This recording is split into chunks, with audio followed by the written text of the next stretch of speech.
And we're at places, please.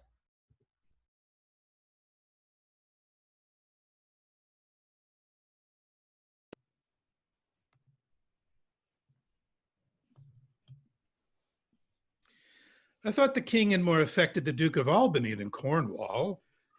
It had always seemed so to us. But now in the division of the kingdom, it appears not which of the dukes he values most. For qualities are so weighted that curiosity in neither can make choice of either's moiety. Is this not your son, my lord? His breeding, sir, hath been at my charge. I have so often blushed to acknowledge him that I am now brazen to it. I cannot conceive you. Sir, this young fellow's mother could. Whereupon she grew round-wombed, and had indeed, sir, a son for her cradle ere she had a husband for her bed. Do you smell a fault? I cannot wish the fault undone, the issue of it being so proper. Yeah, but I have a son, by order of law, some year elder than this, who yet is no dearer in my account. Though this knave came something saucily to the world before he was sent for, yet was his mother fair. There was good sport at her making, and the whoreson must be acknowledged. Do you know this noble gentleman, Edmund? No, my lord. My lord of Kent. Remember him hereafter as an honorable friend. My services to your lordship. I must love you and sue to know you better. Sir, I shall study deserving. He hath been out 9 years, and away he shall again.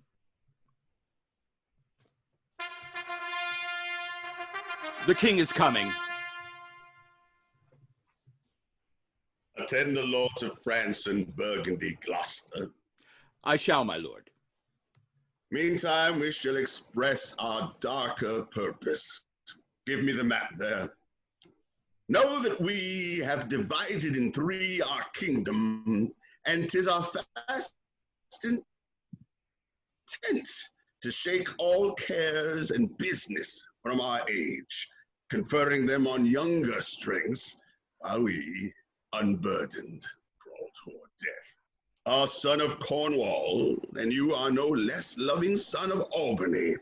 We have this hour a constant will to publish our daughter's several dowers, that future strife may be prevented now. The 2 great princes, France and Burgundy, great rivals in our youngest daughter's love, long in our court have made their amorous sojourn, and here are to be answered. Tell me, my daughters, since now we will divest us both of rule, interest of territory, cares of state, which of you shall say doth love us most, that we our largest bounty may extend where nature doth with merit challenge? Goneril, our eldest born, speak first.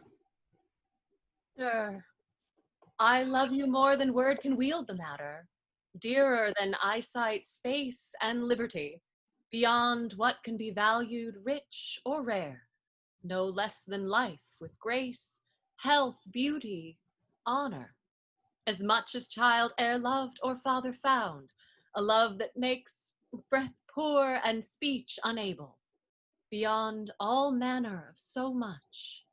I love you. What shall Cordelia speak? Love and be silent.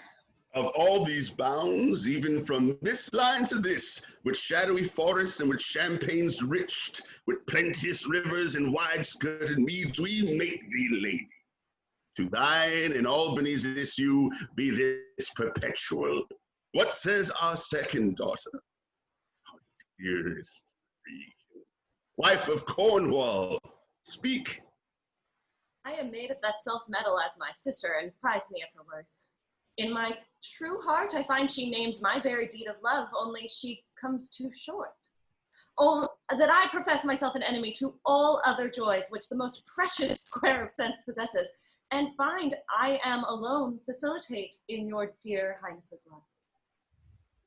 Then poor Cordelia. Oh, and yet not so, since I'm sure my love's more ponderous than my tongue. To thee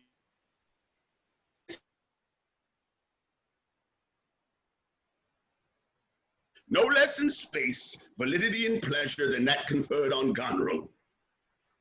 Now, our joy, although our last and least, to those whose young love the vines of France and milk of Burgundy strive to be interested. What can you say to draw a third more opulent than your sisters? Speak. Nothing, my lord. Nothing? Nothing. Nothing will come of nothing. Speak again. Oh, unhappy that I am, I cannot heave my heart into my mouth.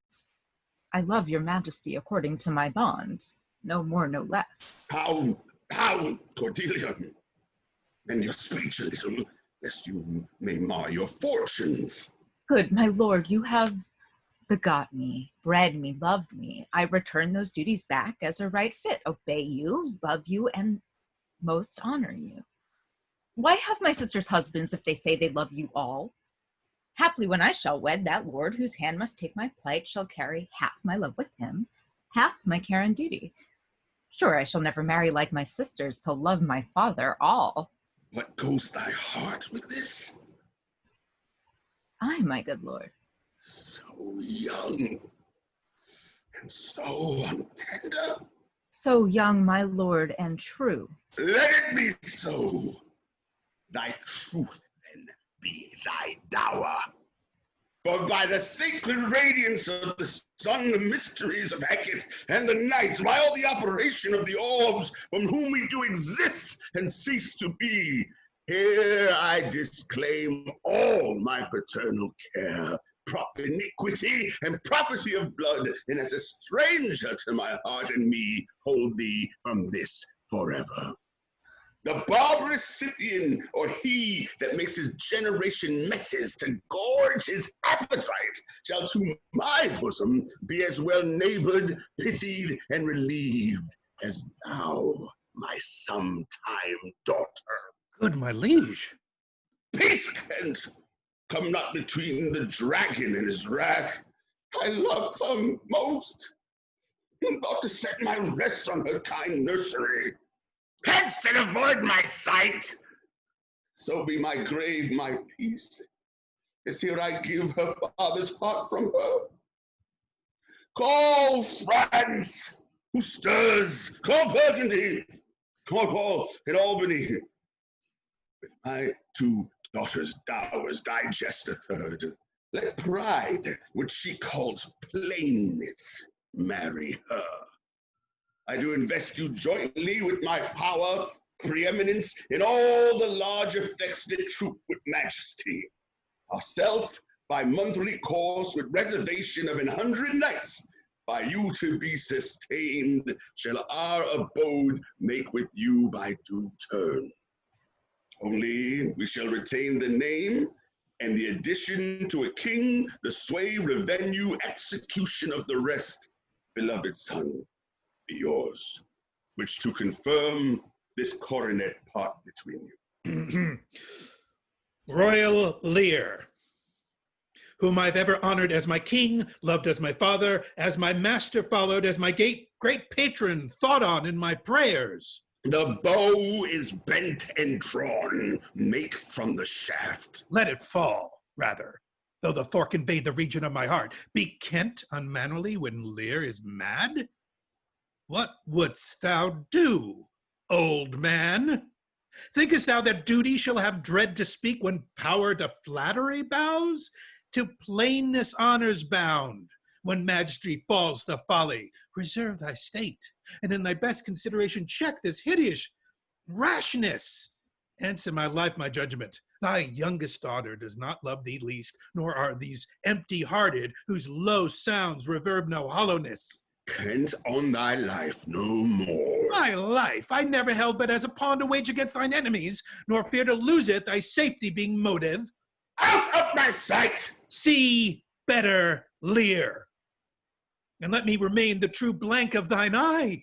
Now by Apollo! Now by Apollo, king, thou swearest the gods in vain. Oh, vassal, miscreant! Forbear. Kill thy physician, and thy fee bestow upon the foul disease. Revoke thy gift, or else I can vent clamor from my throat. I'll tell thee, thou dost evil. Hear me, recreant, on thy allegiance, hear me! Thou hast sought to make us break our vows, which darest never yet, and with strained pride to come betwixt our sentence and our power, which nor our nature nor our place can bear. A potency made good, take thy reward. 5 days we do allot thee for provision, to shield thee from the disasters of the world, and on the 6th to turn thy hated back upon our kingdom. If on the 10th day following thy banished trunk be found in our dominions, the moment is thy death. Away. By Jupiter, this shall not be revoked. Fare thee well, king. Sith thou wilt appear, freedom lives hence, and banishment is here. The gods to their dear shelter take thee, maid, that justly thinks and has most rightly said. And your large speeches may your deeds approve, that good effects may spring from words of love. Thus Kent, O princes, bid you all adieu. He'll shape his old course in a country new. Here's France and Burgundy, my noble lord. My lord of Burgundy, we first address toward you, who with this king hath rivaled for our daughter. What in the least will you require in present dower with her, or cease your quest of love? Most royal majesty, I crave no more than hath your highness offered, nor will you tender less. Right, noble Burgundy. When she was dear to us, we did hold her so. But now her price is fallen. Sir, there she stands. If aught within that little seeming substance, or all of it, with our displeasure pierced, and nothing more may fitly like your grace, she's there, and she is yours. I know no answer. Will you? With those infirmities she owes, unfriended, new adopted to our hate, dowered with our curse, and strangered with our oath, take her, or leave her. Pardon me, royal sir. Election mixed not up in such conditions. Then leave her, sir. For by the power that made me, I tell you all her worth. For you, great king, I would not from your love make such a stray to match you where I hate. Therefore, beseech you to vert your liking a more worthier way than on a wretch whom nature is ashamed almost to acknowledge hers. Now, this is most strange, that she whom even but now was your best object, the argument of your praise, balm of your age, the best, the dearest, should, in this trice of time, commit a thing so monstrous to dismantle so many folds of favor. Assure her offense must be of such unnatural degree that monsters it, or your forevouched affection fall into taint, which to believe of her must be a faith that reason without miracle should never plant in me. Yet beseech your majesty, for I want that glib and oily art to speak and purpose not, since what I well intend I'll do before I speak, that you make known it is no vicious blot, murder, or foulness, no unchaste action or dishonored step that have deprived me of your grace and favor, but even for want of that for which I am richer, a still soliciting eye and such a tongue that I am glad I have not, though not to have it have lost me in your liking. Better thou hadst not been born, than not to have pleased me better. Is it but this? A tardiness in nature which often leaves the history unspoke that it intends to do. My lord of Burgundy, what say you to the lady? Love's not love when it is mingled with regard that stands aloof from the entire point. Will you have her? She is herself a dowry. Royal king, give but that portion which you yourself proposed, and here I take Cordelia by the hand, Duchess of Burgundy. Nothing. I have sworn. I am firm. I am sorry, then. You have so lost a father that you must lose a husband. Peace be with Burgundy. Since that respect and fortunes are his love, I shall not be his wife. Now, fairest Cordelia, that art most rich, being poor, most choice, forsaken, and most loved, despised. Thee and thy virtues I here seize upon. Be it lawful, I take up what's cast away. Gods! Gods! It is strange that from their cold neglect my love should kindle to inflame respect. Thy dowerless daughter, king, thrown to my chance as queen of us, of ours, and our fair France. Not all the dukes of waterous Burgundy can buy this unprized, precious maid of me.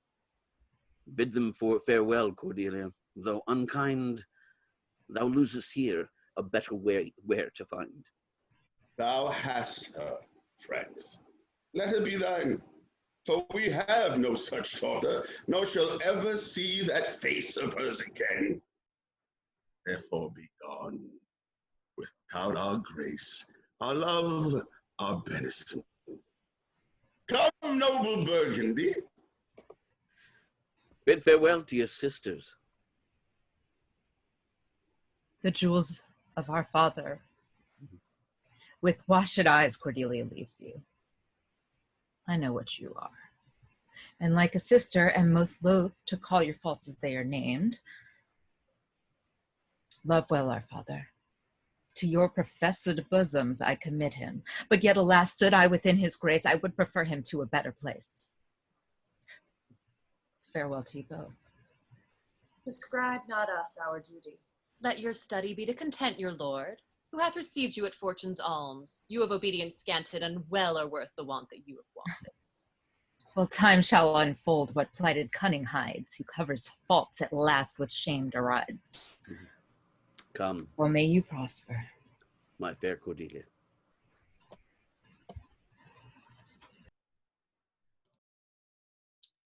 Sister, it is not little I have to say of what most nearly appertains to us both. I think our father will hence tonight. That's most certain, and with you, next month with us. You see how full of changes his age is. The observation we have made of it hath not been little. He always loved our sister most, and with what poor judgment he hath now cast her off appears too grossly. 'Tis the infirmity of his age, yet he hath ever but slenderly known himself. The best and soundest of his time hath been but rash. Then we must look from his age to receive not alone the imperfections of long and graft condition, but therewithal the unruly waywardness that infirm and choleric years bring with them. Such unconstant starts are we like to have for him of this as Kent's banishment? There is further compliment of leave-taking between France and him. Pray you, let us sit together. If our father carry authority with such disposition as he bears, this last surrender of his will but offend us. We shall further think of it. We must do something in the heat.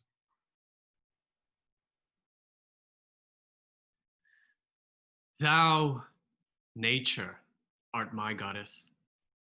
To thy services my law is bound. Wherefore should I stand in the plague of custom and permit the curiosity of nations to deprive me for that I am some 12 or 14 moonshines lag of a brother? Why bastard? Wherefore base? When my dimensions are as well compact, my mind is generous, and my shape as true as honest madam's issue. Why brand they us with base? Bastardy, base, base, who in the lusty stealth of nature take more composition and fierce quality than doth within a dull, stale, tired bed go to the creating a whole tribe of fops, got tween asleep and awake. Well then, legitimate Edgar, I must have your land. Our father's love is to the bastard Edmund as to the legitimate. Fine word, legitimate. Well, my legit mate, if this letter speed and my invention thrive, Edmund the base shall top the legitimate. I grow. I prosper. Now, gods, stand up for bastards. Kent banished thus, and France and Collar parted, and the king gone tonight, prescribed his power, confined to exhibition. All this done upon the gad. Edmund, how now? What news? So please your lordship, none. Why so earnestly seek you to put up that letter? I know no news, my lord. What paper were you reading? Nothing, my lord. No? Then what needed that terrible dispatch of it into your pocket? The quality of nothing hath not such need to hide itself. Let's see. Come, if it be nothing, I shall not need spectacles. I beseech you, sir, pardon me. It is a letter from my brother that I have o'erread, and for so much as I have perused, I find it not fit for your o'erlooking. Give me the letter, sir. I shall offend either to detain or give it. The contents, as in part I understand them, are too blame. Let's see. I hope. For my brother's justification, he wrote this but as an essay or taste of my virtue. This policy and reverence of age makes the world bitter to the best of our times, keeps our fortunes from us till our oldness cannot relish them. I begin to find an idle and a fond bondage in the oppression of aged tyranny, who sways not as it hath power, but as it is suffered. Come to me, that of this I may speak more. If our father would sleep till I waked him, you should enjoy half his revenue forever, and live the beloved of your brother, Edgar. Conspiracy?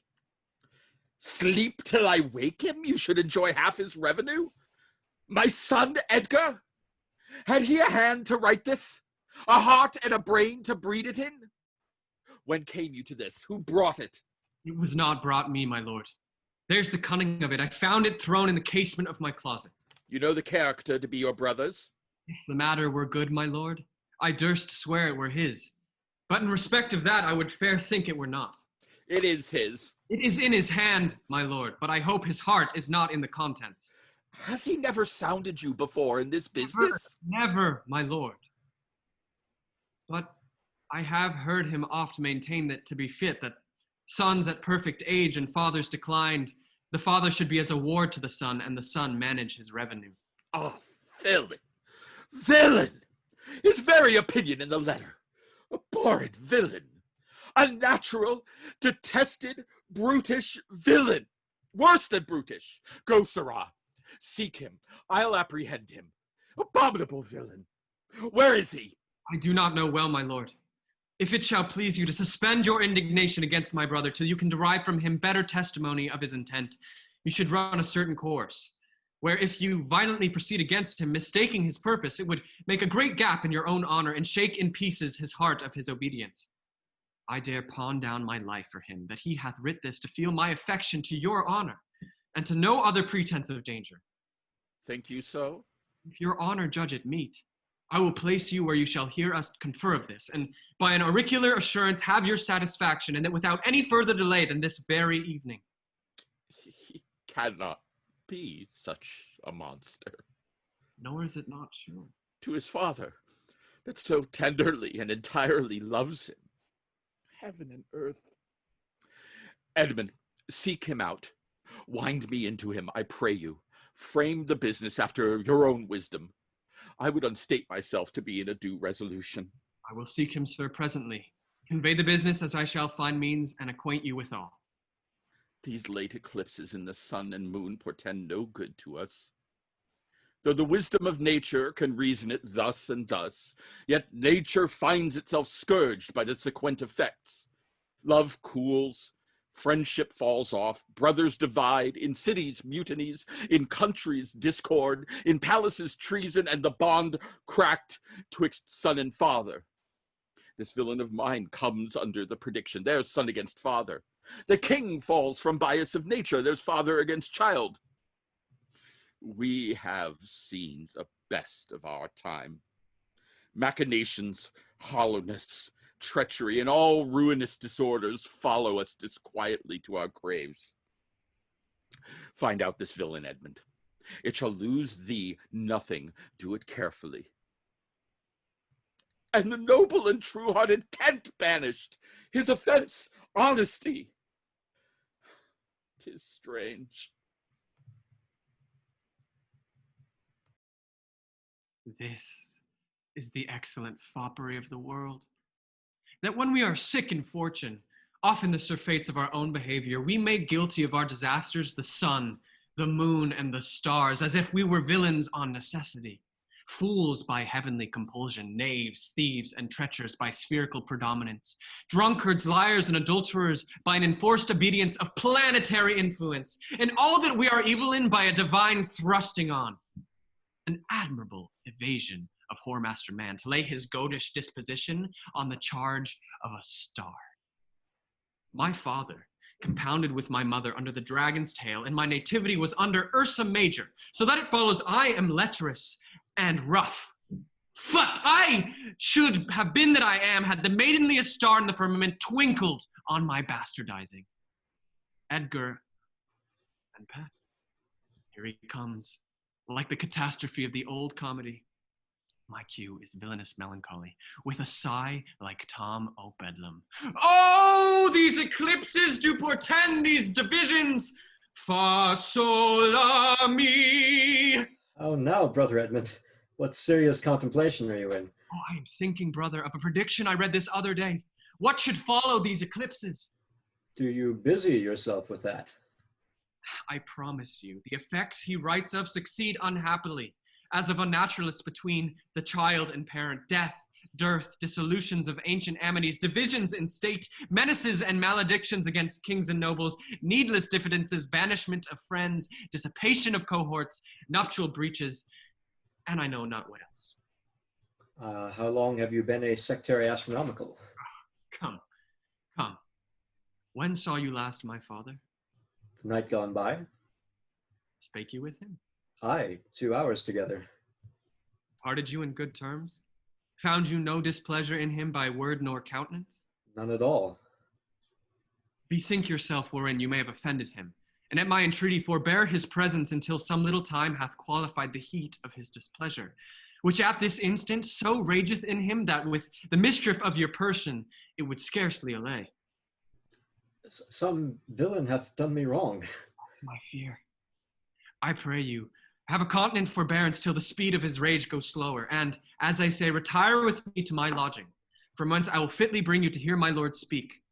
Pray you go. Here's my key. If you do not stir abroad, go armed. Armed, brother? Brother, I advise you to the best. I am no honest man, if there be any good meaning toward you. I have told you what I have seen and heard, but faintly. Nothing like the image and horror of it. Pray you, away! Shall I hear from you anon? I do serve you in this business. A credulous father, and a brother noble, whose nature is so far from doing harms that he suspects none, on whose foolish honesty my practices ride easy. I see the business. Let me, if not by birth, have lands by wit, all with me's meat that I can fashion fit. Did my father strike my gentleman for chiding of his fool? Aye, madam. By day and night he does me wrong. Every hour he flashes into one gross crime or other that sets us all at odds. I'll not endure it. His nights grow riotous and himself upbraids us on every trifle. When he returns from hunting, I'll not speak with him. Say I am sick. If you come slack of former services, you shall do well. The fault of it I'll answer. He's coming, madam, I hear him. Put on what weary negligence you please, you and your fellows. I'd have it come to question. If he distaste it, let him to my sister, whose mind and mine I know in that are one, not to be overruled. Idle old man that would still manage those authorities that he hath given away. Now, by my life, old fools are babes again and must be used with checks and flatteries when they are seen abused. Remember what I have said. Well, madam. And let his knights have colder looks among you. What grows of it no matter. Advise your fellows so. I would breed from hence occasions, and I shall that I may speak. I'll write straight to my sister and hold my very course. Prepare for dinner.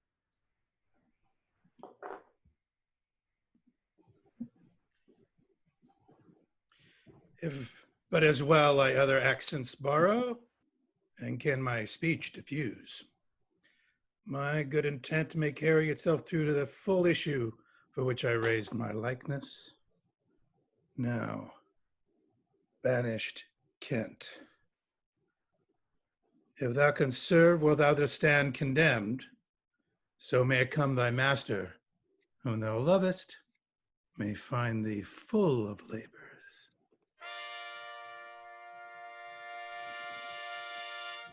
Let me not stay a jot for dinner. Go and get it ready. How now? What art thou? The man, sir. What dost thou profess? What wouldst thou with us? I do profess to be no less than I seem, to serve him truly that would put me in trust, to love him that is honest, to converse with him that is wise and says little, to fear judgment, to fight when I cannot choose, and to eat no fish. What art thou? A very honest-hearted fellow, and as poor as the king. If thou beest as poor for a subject as he is for a king, thou art poor enough. What wouldst thou? Service. Who wouldst thou serve? You? Dost thou know me, fellow? No, sir, but you have that in your countenance which I would fain call master. What's that? Authority. What services can I do? I can keep honest counsel, ride, run, mar a curious tale in telling it, and deliver a plain message bluntly. That for which ordinary men are fit for, I am qualified in, and the best in me is diligence. How old art thou? Not so young, sir, to love a woman for singing, nor so old to dote on her for anything. I have years on my back, 48. Follow me. Thou shalt serve me. If I like thee no worse after dinner, I'll not part from thee yet. Dinner! Oh, dinner! Where's my knave? My fool! Go you and call my fool hither. You, sirrah, where's my daughter? So please you. What says the fellow there? Call the clock pole back. Where's my fool, huh? I think the world's asleep. How now, where's that mongrel? He says, my lord, your daughter is not well. Why came not the slave back to me when I called him? Sir, he answered me in the roundest manner that he would not. He would not? My lord, I know not what the matter is, but to my judgment, your highness is not entertained with that ceremonious affection as you were wont. There's a great abatement of kindness appears as well in the general dependence, as in the Duke himself also, and your daughter. Sayst thou so? I beseech you, pardon me, my lord, if I be mistaken, for my duty cannot be silent when I think his highness wronged. Thou but rememberest me of mine own conception. I have perceived a most faint neglect of late, which I have rather blamed as mine own jealous curiosity than as a very pretense and purpose of unkindness. I will look further into it. But where's my fool? I have not seen him these 2 days. Well, since my young lady's going into France, sir, the fool has no more of that. Away. I have noted it well. Go you and tell my daughter I would speak with her. Go you call my fool. Oh, you, sir, you come hither, sir. Who am I, sir? My lady's father? My lady's father, my lord's knave. You horse and dog, you slave, you cur! I am none of these, my lord. I beseech your pardon. Do you bandy looks with me, you rascal? I'll not be strucken, my lord. Nor tripped neither, you base football player. I thank thee, fellow. Thou servest me, and I'll love thee. Come, sir, arise, away. I'll teach you differences. Away, away. If you will measure your lover's length again, tarry. But away, go to. Have you wisdom? So. Now, my friendly knave, I thank thee. Here's earnest of thy service. Let me hire him too. Here's my coxcomb. Oh no, my pretty knave. How dost thou? Sirrah, you were best take my coxcomb. Why, my boy? Why? For taking one's part that's out of favor. Nay, and thou canst not smile as the wind sits. Thou catch cold shortly, therefore take my coxcomb. Why, this fellow has banished Curan's daughters and did the third blessing against his will. If thou follow him, thou must needs wear my coxcomb. How now, nuncle? Would I had 2 coxcombs and 2 daughters? Why, my boy? If I gave them all my living, I'd keep my coxcombs myself. There's mine. Beg another of thy daughters. Take heed, sirrah, the whip. Truth the dog must to kennel. He must be whipped out. When the Lady Brack may stand by the fire and stink. Pestilent gall to me. Sirrah, I'll teach thee a speech. Do. Mark it, nuncle. Have more than thou showest. Speak less than thou knowest. Lend less than thou owest. Ride more than thou goest. Learn more than thou trowest. Set less than thou throwest. Leave thy drink and thy whore, and keep and adore, and thou shalt have more than 2 tens to a score. This is nothing, fool. And 'tis like the breath of an unfeed lawyer. You gave me nothing for it. Can you make no use of nothing, nuncle? Why, no, boy. Nothing can come from nothing. Prithee, tell him. So much the rent of his land comes, still he will not believe a fool. A bitter fool. Dost know the difference, my boy, between a bitter fool and a sweet one? No, lad, teach me. The Lord that counselled thee to give away thy land, come place him here by me. Do thou for him stand. The sweet and bitter fool will presently appear, the one in motley here, the other found out there. Dost thou call me fool, boy? All thy other titles thou hast given away, that thou wast born with. This is not altogether fool, my lord. No, faith. Lords and great men will not let me. If I had a monopoly out, they would have part on it. And ladies too, they will not let me have all the fool to myself, they'll be snatching.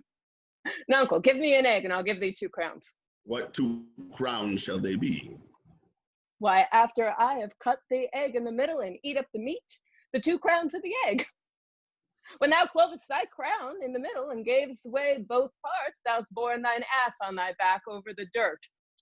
Thou hadst little wit in thy bald crown when thou gave thy golden one away. If I speak like myself in this, let him be whipped that first finds it so. Fools had ne'er less grace in a year, for wise men are grown foppish, and know not how their wits to wear, their manners are so uppish. When were you wont to be so full of song, sirrah? I have used it, nuncle, ever since thou madest thy daughters thy mothers. For when thou gavest them the rod and putst down thine own breeches, then they for sudden joy did weep, and I for sorrow sung, that such a king should play bo peep and go the fools among. Prithee, nuncle, keep a schoolmaster that can teach thy fool to lie. I would fain learn to lie. And you lie, sirrah, will have your whips. I marvel what kin thou and thy daughters are. They'll have me whipped for speaking true. They'll have me whipped for lying. And sometimes I'm whipped for holding my peace. I had rather be any kind of thing than a fool. And yet I would not be thee, nuncle. Thou hast pared thy wit of both sides and left nothing in the middle. Now, here comes one of the pairings. How now, daughter? What makes that frontlet on? Methinks you are too much of late in the frown. Thou wast a pretty fellow when thou hadst no care for her frowning. Now thou art an O without a figure. I am better than thou art now. I am a fool, thou art nothing. Yes, forsooth, I will hold my tongue, so your face bids me, though you say nothing. Mum, mum. He that keeps nor crust nor crumb, weary of all, shall want some. That's a shelled piece, God. Not only, sir, this your all-licensed fool, but other of your insolent retinue do hourly carp and quarrel, breaking forth in rank and not to be endured riots. Sir, I had thought by making this well known unto you to have found a safe redress, but now grow fearful by what yourself too late have spoken done, that you protect this course, and put it on by your allowance, which if you should, the fault would not scape censure, nor the redresses sleep, which in the tender of a wholesome weal might in their working do you that offense, which else were shame, that the necessity will call discreet proceeding. For you know, nuncle, the hedge sparrow fed the cuckoo so long that it had its head bit off by its young, and so out went the candle, and we were left darkling. Are you our daughter? I would that you would make good use of your wisdom, whereof I know you are fraught, and put away these dispositions which of late transport you from what you rightly are. May not an ass know when the cart draws the horse. Whoop, whoop, jug, I love thee. Does anyone here know me? Is this not Lear? Does Lear walk thus, speak thus? Where are his eyes? Either this notion weakens his discernings, our lethargies hot, waking. 'Tis not so. Who is it that can tell me who I am? Lear's shadow. I would learn that, for by the marks of sovereignty, knowledge, and reason, I should be false persuaded I had daughters. Which they will make an obedient father. Your name, fair gentlewoman? This admiration, sir, is much of the savor of other your new pranks. I do beseech you to understand my purposes aright. You are old, and reverend should be wise. Here do you keep 100 knights and squires, men so disordered, so debauched and bold, that this, our court, infected with their manners, shows like a riotous inn. Epicurism and lust makes it more like a tavern or a brothel than a graced palace. The shame itself doth speak for instant remedy. Be then desired by her that else will take the thing she begs, a little to disquantity your train, and the remainders that shall still depend to be such men as may besort your age, which know themselves and you. Darkness and devils, saddle my horses, call my train together, degenerate bastard, I'll not trouble thee, yet have I left a daughter. You strike my people, and your disordered rabble make servants of their betters. Woe that too late repents. Oh, sir, are you come? Is it your will? Speak, sir. Prepare my horses. Ingratitude, thou marble-hearted fiend, thou more hideous when thou showest thee in a child than in a sea monster. Pray, sir, be patient. Detested kite, thou liest. My train are men of choice and rarest parts, that all particulars of duty know, and in that most exact regard support the worships of their name. Oh, most small fault! How ugly didst thou in Cordelia show, which like an engine wrenched my frame of nature from the fixed place, drew from my heart all love, and added to the go. Oh, yeah. Beat at this gate, and let thy folly in, and thy dear judgment out. Go, go, my people. My lord, I am guiltless as I am ignorant of what hath moved you. It may be so, my lords. Here, nature. Here, dear goddess. Here. Suspend thy purpose if thou didst intend to make this creature fruitful. Let Into her womb convey sterility, dry up in her the organs of increase, and from her derogate body never spring a baby to honor her. If she must teem, create her child of spleen, that it may live and be athwart disnatured torment to her. Let it stamp wrinkles in her brow of youth, with cadent tears fret channels in her cheeks, turn all her mother's pains and benefits to laughter and contempt, that she may feel how sharper than a serpent's tooth it is to have an ankless child. Away! Away! Now, gods that we adore, whereof comes this? Never afflict yourself to know more of it, but let his disposition have some scope as dotage gives it. What? 50 of my followers in the clap? Within a fortnight? What's the matter, sir? I'll tell thee, life and death. I am ashamed that thou hast power to shake my manhood thus. That these hot tears which break from me perforce should make thee worth them. Blessed fogs upon me. The untented woundings of a father's curse pierce every sense about me. Old fond eyes beweep this curse again. I'll pluck you out and cast you at the waters that you lose to temper clay. Hey, 'tis come to this, huh? Let it be so. I have another daughter, who I am sure is kind and comfortable when she shall hear this of thee. With her nails she'll flay thy wolvish visage. Thou shalt find that I'll resume the shape which thou dost think I have cast off forever.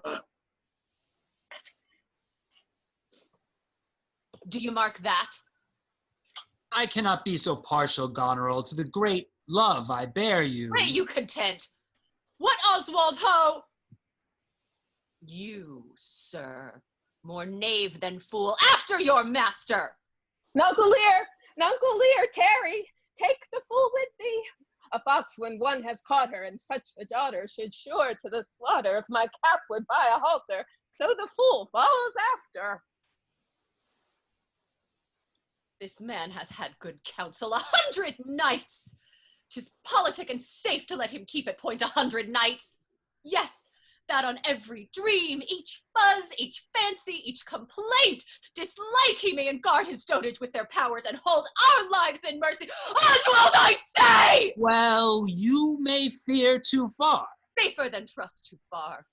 Let me still take away the harms I fear, not fear still to be taken. I know his heart. What he hath uttered, I have writ my sister. If she sustain him in his 100 nights, when I have shown the unfitness. Oh, Oswald, what have you writ that letter to my sister? Aye, madam. Take you some company and away to horse. Inform her full of my particular fear, and thereto add such reasons as your own as may compact it more. Get you gone and hasten your return. No, my lord.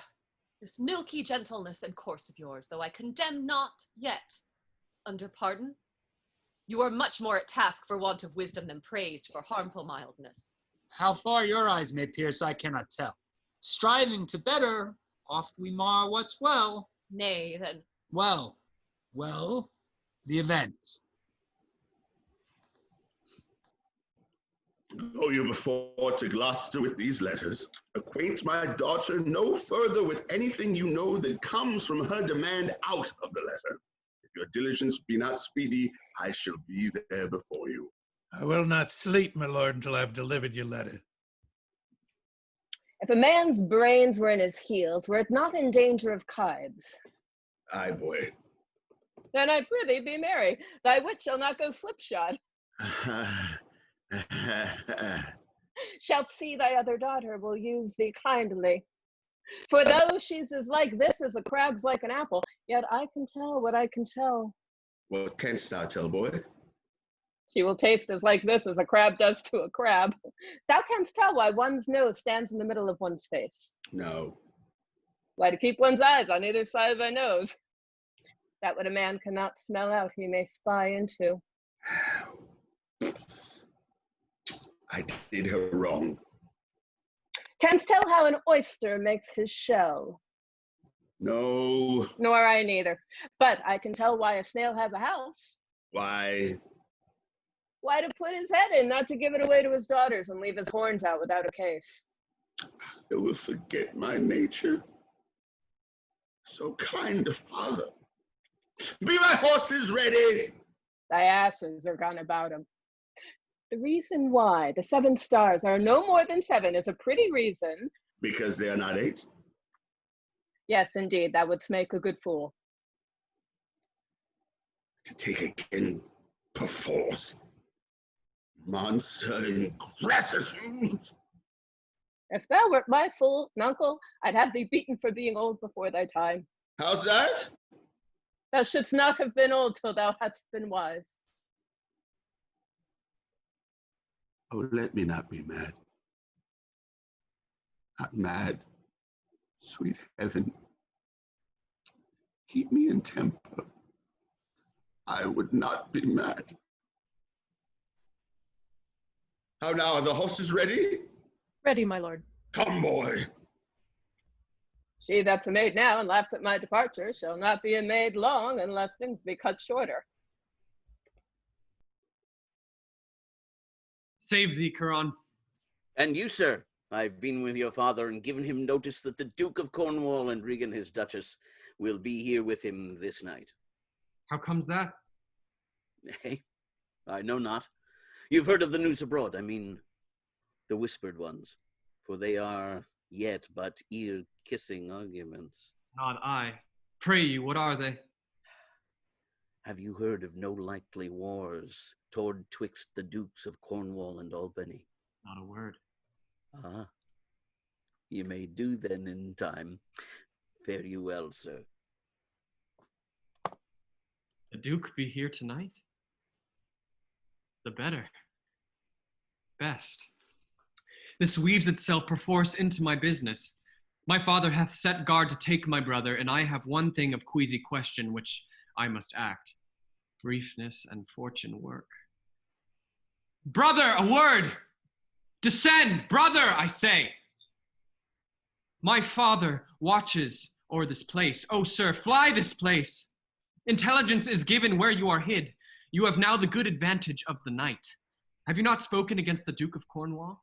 He's come hither now, in the night, in the haste, and Regan with him. Have you nothing said upon his party against the Duke of Albany? Advise yourself. I'm sure on it, not a word. Oh, I hear my father coming. Pardon me. In cunning I must draw my sword upon you. Draw! Seem to defend yourself. Now, quit you well. Yield! Come before my father! Defend yourself! Light ho, here! Fly, brother. Torches! Torches! So farewell. Some blood drawn on me would beget opinion of my more fierce endeavor. I have seen drunkards do more than this in sport. Ah! Father! Father! Stop! Stop! Help! No! No, Edmund! Where's the villain? He stood here in the dark, his sword sharp out, mumbling of wicked charms, conjuring the moon to stand auspicious mistress. But where is he? Look, sir, I bleed. Where is the villain, Edmund? Fled this way, sir, when by no means could he... Pursue him! Ho, go after! By no means what? Persuade me to murder your lordship. But that I told him that the revenging gods against parricides did all the thunder bend. Spoke with him how manifold and strong a bond the child was bound to father. Sir, in fine, seeing how loathly opposite I stood to his unnatural purpose, in fell motion with his prepared sword, he charges home my unprovided body, lanced mine arm, and when he saw my best alarmed spirits, bold in the quarrel's right, roused to the encounter, or whether gasted by the noise I made, full suddenly he fled. Let him fly far. Not in this land shall he remain uncaught and found. Dispatch! The noble Duke, My master, my worthy arch and patron, comes tonight. By his authority I will proclaim it, that he which finds him shall deserve our thanks, bringing the murderous coward to the stake. He that conceals him, death. When I dissuaded him from his intent, and found him pight to do it with cursed speech, I threatened to discover him. He replied, "Thou unpossessing bastard, dost thou think if I would stand against thee, would the reposal of any trust, virtue, or worth in thee make thy words fade? No. What? I should deny. As this I would, thou didst produce my very character. I turn it all to thy suggestion, plot, and damned practice.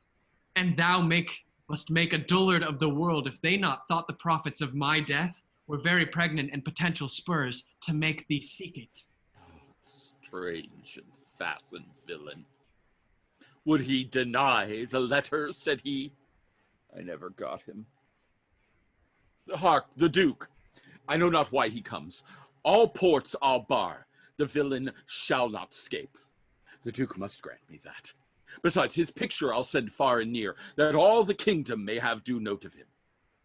And of my land, loyal and natural boy, I'll work the means to make thee capable. How now, my noble friend? Since I came hither, which I can call but now, I have heard strange news. It be true. All vengeance comes too short which can pursue the offender. I'll doss my lord. Oh, madam, my old heart is cracked. It's cracked. What? Did my father's godson seek your life? He whom my father named, your Edgar. Oh, lady, shame would have it hid. Was he not companion with the riotous knights that tended upon my father? I know not, madam. 'Tis too bad, too bad. Yet, madam, he was of that consort. No marvel then, though he were ill affected. 'Tis they who have put him on the old man's death to have the waste and expense of his revenues. I have this present evening from my sister been well informed of them, and with such cautions that if they come to sojourn at my house, I'll not be there. Nor, I assure thee, Regan. Edmund, I hear that you have shown your father a childlike office. It was my duty, sir. He did array his practice and received this hurt, you see, striving to apprehend him. Is he pursued? Aye, my good lord. If he be taken, he shall never be more feared of doing harm. Make your own purpose, how in my strength you please, for you, Edmund, whose virtue and obedience doth this instant so much commend itself. You shall be ours. Natures of such deep trust we shall much need. You we first seize on. Shall serve you, sir, truly, however else. For him I thank your grace. You know not why we came to visit you. Thus, out of season, threading dark-eyed night. Occasions, noble Gloucester, of some poise wherein we must have use of your advice. Our father, he hath rich, so hath our sister of differences, which I best thought it fit to answer from our home. The several messengers from hence attend dispatch. Our good old friend, lay comforts to your bosom and bestow your needful counsel to our business, which craves the instant use. I serve you, madam. Your graces are welcome. Good dawning to thee, friend, art of this house. Aye. Where may we set our horses? In the mire. Prithee, if thou lovest me, tell me. I love thee not. Why then? I care not for thee. If I had thee in a lipsbury pinfold, I would make thee care for me. Why dost thou use me thus? I know thee not. Fellow, I know thee. What dost thou know me for? A knave, a rascal, an eater of broken meats, a base, shallow, proud, beggarly, three-suited, 100-pound, filthy, worsted-stalking knave, a livy-livered, action-taking, whoreson, glass-gazing, super-serviceable, finical rogue, one trunk-inheriting slave, one that would be a bawd in the way of a good service and not nothing but the composition of a knave, beggar, coward, pander, and the son and heir of a mongrel bitch, one whom I will beat into clamorous whining if thou deniest the least syllable of thy addition. Why, what a monstrous fellow art thou, thus to rail on one that is neither known of thee nor knows thee. Let a brazen-faced varlet art thou to deny thou knowest me. Is it 2 days ago since I tripped you up with the heels and beat thee before the king? Draw, you rogue! For though it be night, yet the moon shines. I'll make a sop of the moonshine of you, you whore son! Cullingly barber monger, draw! Away! I have nothing to do with thee. Draw, you rascal! You come with letters against the king and take vanity of the puppet's part against the royalty of her father. Draw, you rogue, or so I'll carbonado your shakes. Draw, you rascal! Come your ways! Help! Oh, murder! Help! Strike, you slave! Stand, rogue! Stand, you neat slave! Strike! Help! Oh, murder! Murder! How now, what's the matter? Part! With you, Goodman boy, if you please. Come, I'll flush you. Come on, young master. Weapons? Arms? What's the matter here? Keep peace upon your lives. He dies that strikes again. What is the matter? The messengers from our sister and the king.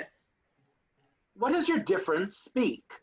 I have scarce in breath, my lord. I marvel you so bestirred your valor. You cowardly rascal. Nature declaims in thee, a tailor made thee. Thou art a strange fellow. A tailor make a man? A tailor, sir. A stone cutter or a painter could not have made him so ill, though they had been 2 years in the trade. Speak yet. How grew your quarrel? This ancient ruffian, sir, whose life I have spared at suit of his gray beard. Thou whoreson Zed, thou unnecessary letter, my lord. If you will give me leave, I will tread this unbolted villain into mortar and daub the wall of a Jakes with him. Spare my gray beard, you wagtail. Peace, sirrah. You beastly knave. Know you no reverence? Yes, sir, but anger hath a privilege. Why art thou angry? That such a slave as this should wear a sword, who wears no honesty. Such smiling rogues as these, like rats, oft bite the corally cords of twain, which you are too trinsically unloosed, smooth every passion, and in the nebel of their lords rebel, bring oil to fire, snow to the colder moods, renege, affirm, and turn their halcyon beaks with every gale and vary of their masters, knowing not like dogs, but following, a plague upon your epileptic visage. Smile you at my speeches as though I were a fool? Goose, if I had you on Sarum Plain, I'd drive you cackling home to Camelot. What, art thou mad, old fellow? How fell you out? Say that. No contraries hold more antipathy than I in such a knave. Why dost thou call him knave? No. What is his fault? His countenance likes me not.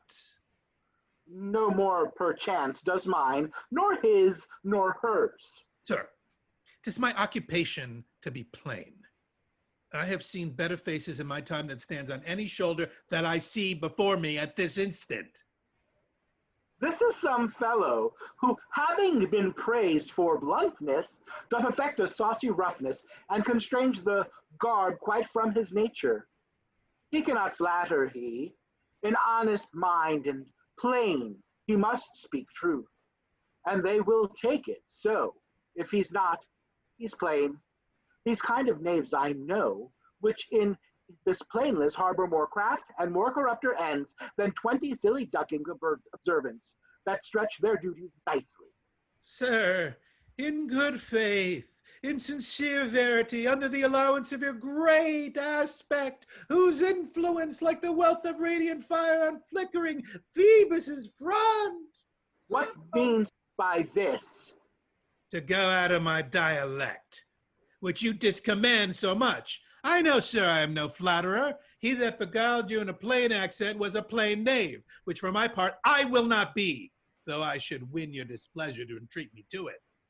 What was the offense you gave him? I never gave him any. It pleased the king, his master, very late, to strike at me upon his misconstruction. When he, compact and flattering his displeasure, tripped me behind. Being down, insulted, railed, and put upon him such a deal of man that worthied him, got praises from the king for him attempting who was self-subdued, and in the fleshment of this dread exploit, drew on me here again. None of these rogues and cowards, but Ajax is their fool. Fetch forth the stocks, you stubborn, ancient knave, you reverent braggart. We'll teach you. Sir, I am too old to learn. Call not your stocks for me. I serve the king, on whose employment I was sent to you. You shall do no small respect, show due bold malice against the grace and person of my master, stalking his messenger. Fetch forth the stocks. As I have in life and honor, there shall he sit till noon. Till noon? Till night, my lord, and all night too. Ah. Why, madam, if I were your father's dog, you should not use me so. Sir, being his knave, I will. This is a fellow of the self-same color our sister speaks of. Come, bring away the stocks. Let me beseech your grace not to do so. His fault is much, and the good king, his master, will check him for it. Your purposed low correction is such as basest and contempt's wretches for pilferings and contempt's most common trespasses are punished with. The king must take it ill that he, so slightly valued in his messenger, should have him thus restrained. I'll answer that. My sister may receive it much worse to have her gentleman abused, assaulted for following her affairs. Put in his legs. Ah. Come, my good lord, away.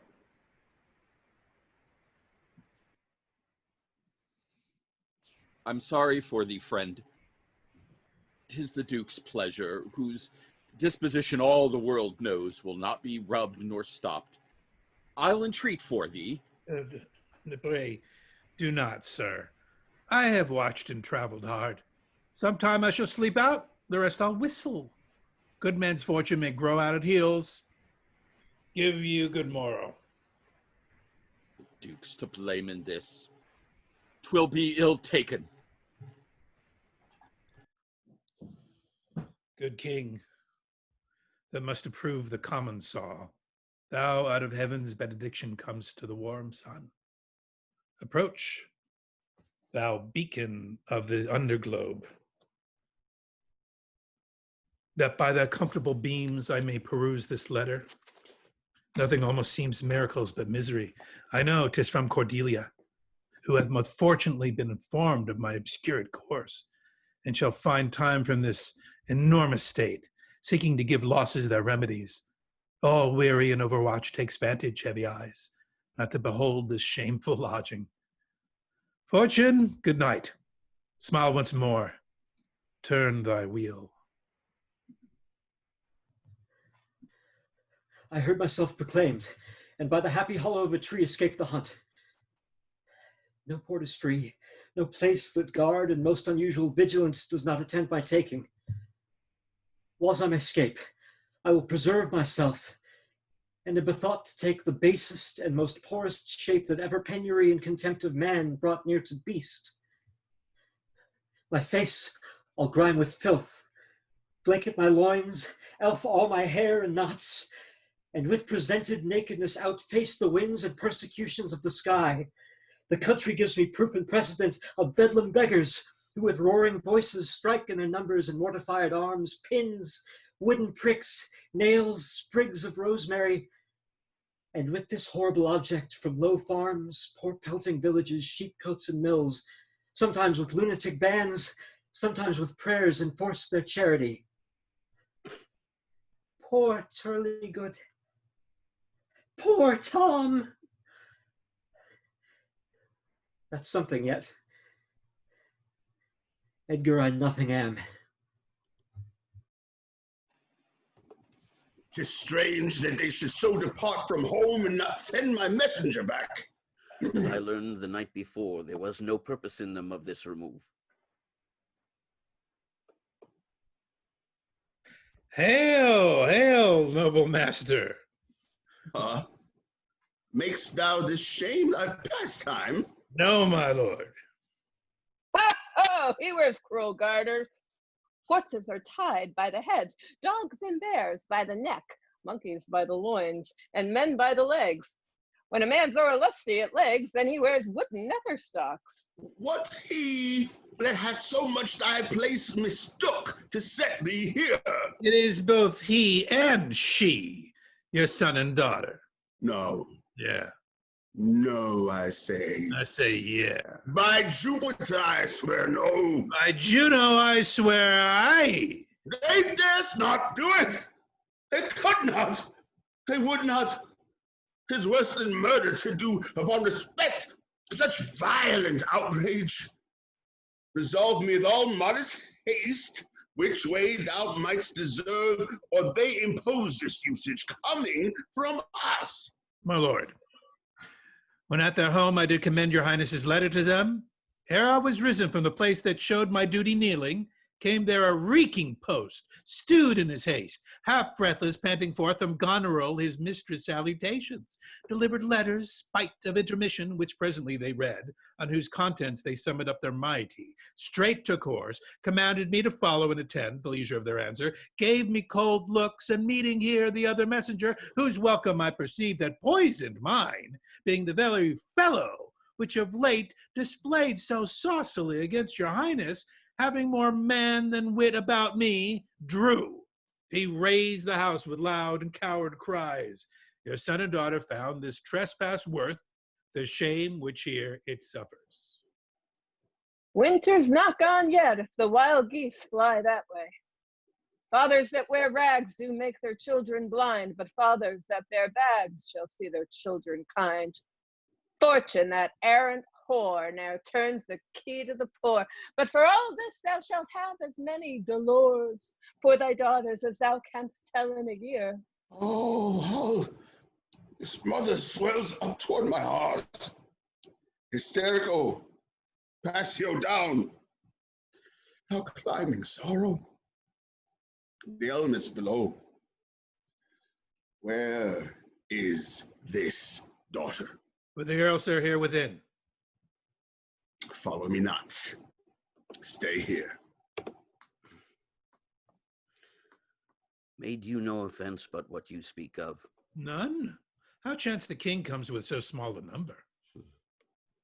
And thou hadst been set in the stocks for that question, thou'dst well deserved it. Why, fool? We'll set thee to school, to an aunt to teach thee. There's no laboring in the winter. All that follow their noses are led by their eyes, but blind men. And there's not a nose among 20 but can smell him that's stinking. Let go thy hold when a great wheel runs down a hill, lest it break thy neck with following. But a great one that goes upward, let him draw thee after. When a wise man gives thee better counsel, give me mine again. I would have none but knaves follow it, since a fool gives it. That, sir, which serves and seeks for gain and follows but for form, will pack when it begins to rain and leave thee in the storm. But I will tarry, the fool will stay, and let the wise man fly. The knave turns fool that runs away, the fool no knave, perdie. Where learned you this, fool? Not in the stocks, fool. Deny to speak with me. They are sick. They are weary. They have traveled all the night in mere fetches. The images of revolt are flying off. Fetch me a better answer. My dear lord, you know the fiery quality of the Duke, how unremovable and fixed he is in his own course. Vengeance, plague, death, confusion, fiery. What quality? Why, Gloucester! Gloucester! I speak with the Duke of Cornwall and his wife. Well, my good lord, I have informed them so. Informed them? Dost thou understand me, man? Aye, my good lord. The king would speak with Cornwall, the dear father would with his daughter speak. Commands and service. Are they informed of this? My breath and blood. fiery, the fiery Duke. Tell the hot Duke this. No, but not yet. Maybe he is not well. Infirmity does still neglect all office whereto our health is bound. We are not ourselves when nature, being oppressed, commands the mind to suffer with the body.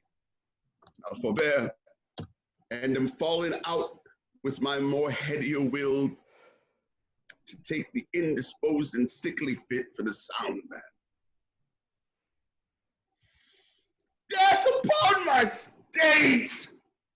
Wherefore should he sit there?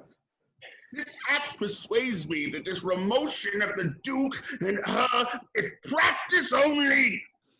Give me my servant forth.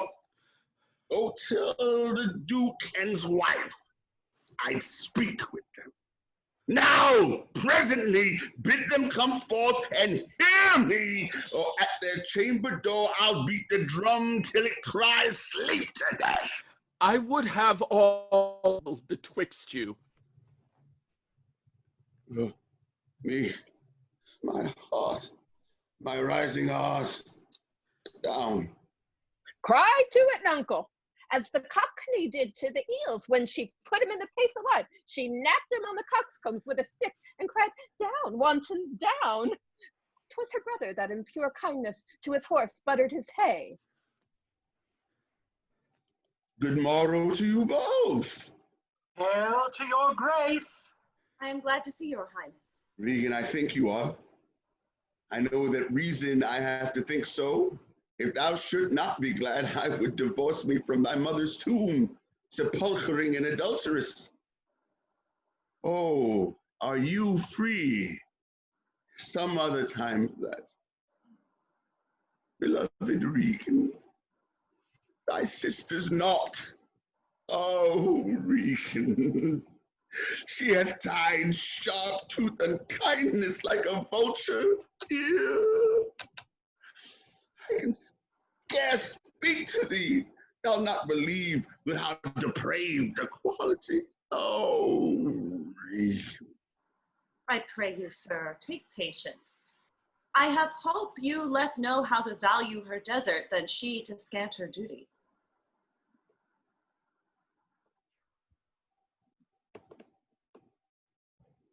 Ah, Regan. I cannot think my sister in the least would fail her obligation. If, sir, perchance she hath restrained the riots of your followers, 'tis on such ground and to such wholesome end as clears her from all blame. My curse is on her. Sir, you are old. Nature in you stands on the very verge of his confine. You should be ruled and led by some discretion that discerns your state better than you yourself. Therefore, I pray you that to our sister you do make your return. Say you have wronged her. Ask her forgiveness. Do you but mark how this becomes the house? Dear daughter, I confess that I am old.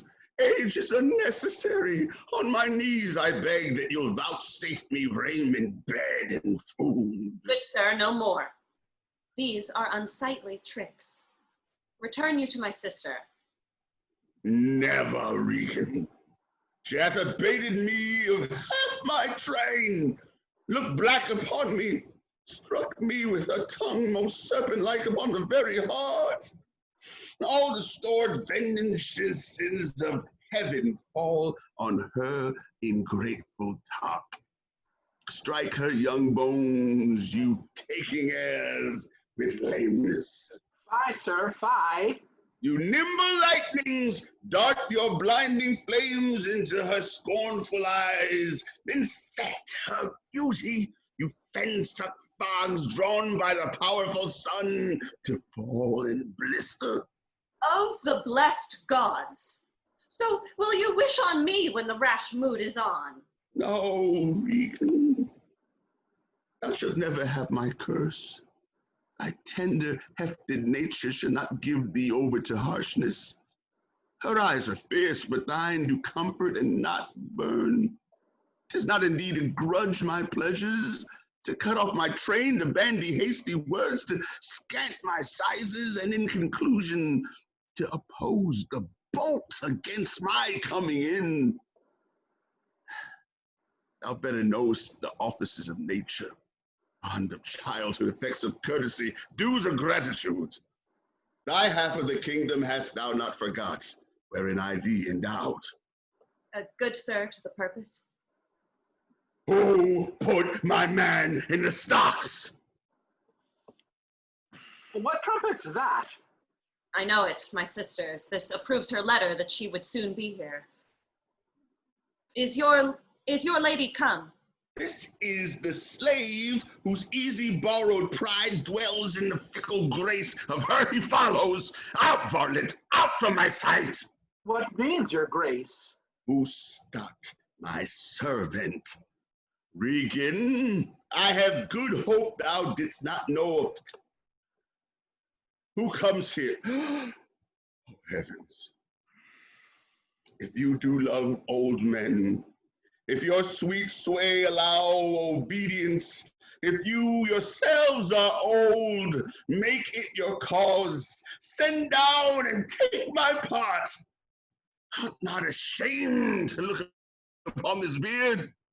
Regan, will you take her by the hand? Why not by the hand, sir? How have I offended? All's not offense that indiscretion finds and dotage terms so. Oh, sides, you are too tough. Will you yet hold? How came my man in the stocks? I set him there, sir, but his own disorders deserve much less advancement. You did, you. I pray you, father, being weak, seems so. If till the expiration of your month you will return and sojourn with my sister, dismissing half your train, come then to me. I am now far from home and out of that provision which shall be needful for your entertainment. Return to her? And 50 men dismissed? No.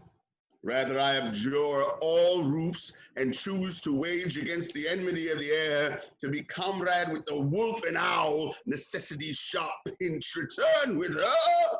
Why, the hot-blooded France that dowerless took our youngest daughter, I could as well be brought to kneel his throne and squire-like pension beg to keep base life afoot. Return with her! Persuade me rather to be a slave and sumpter to this detested groom. At your choice, sir. I prithee, daughter, do not make me mad. I will not trouble you, my child. Farewell.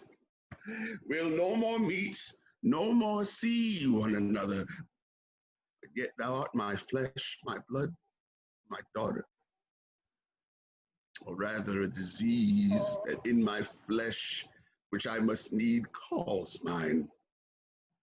Thou art a boil, a plague sore, embossed carbuncle in my corrupted blood. But I will not chide thee.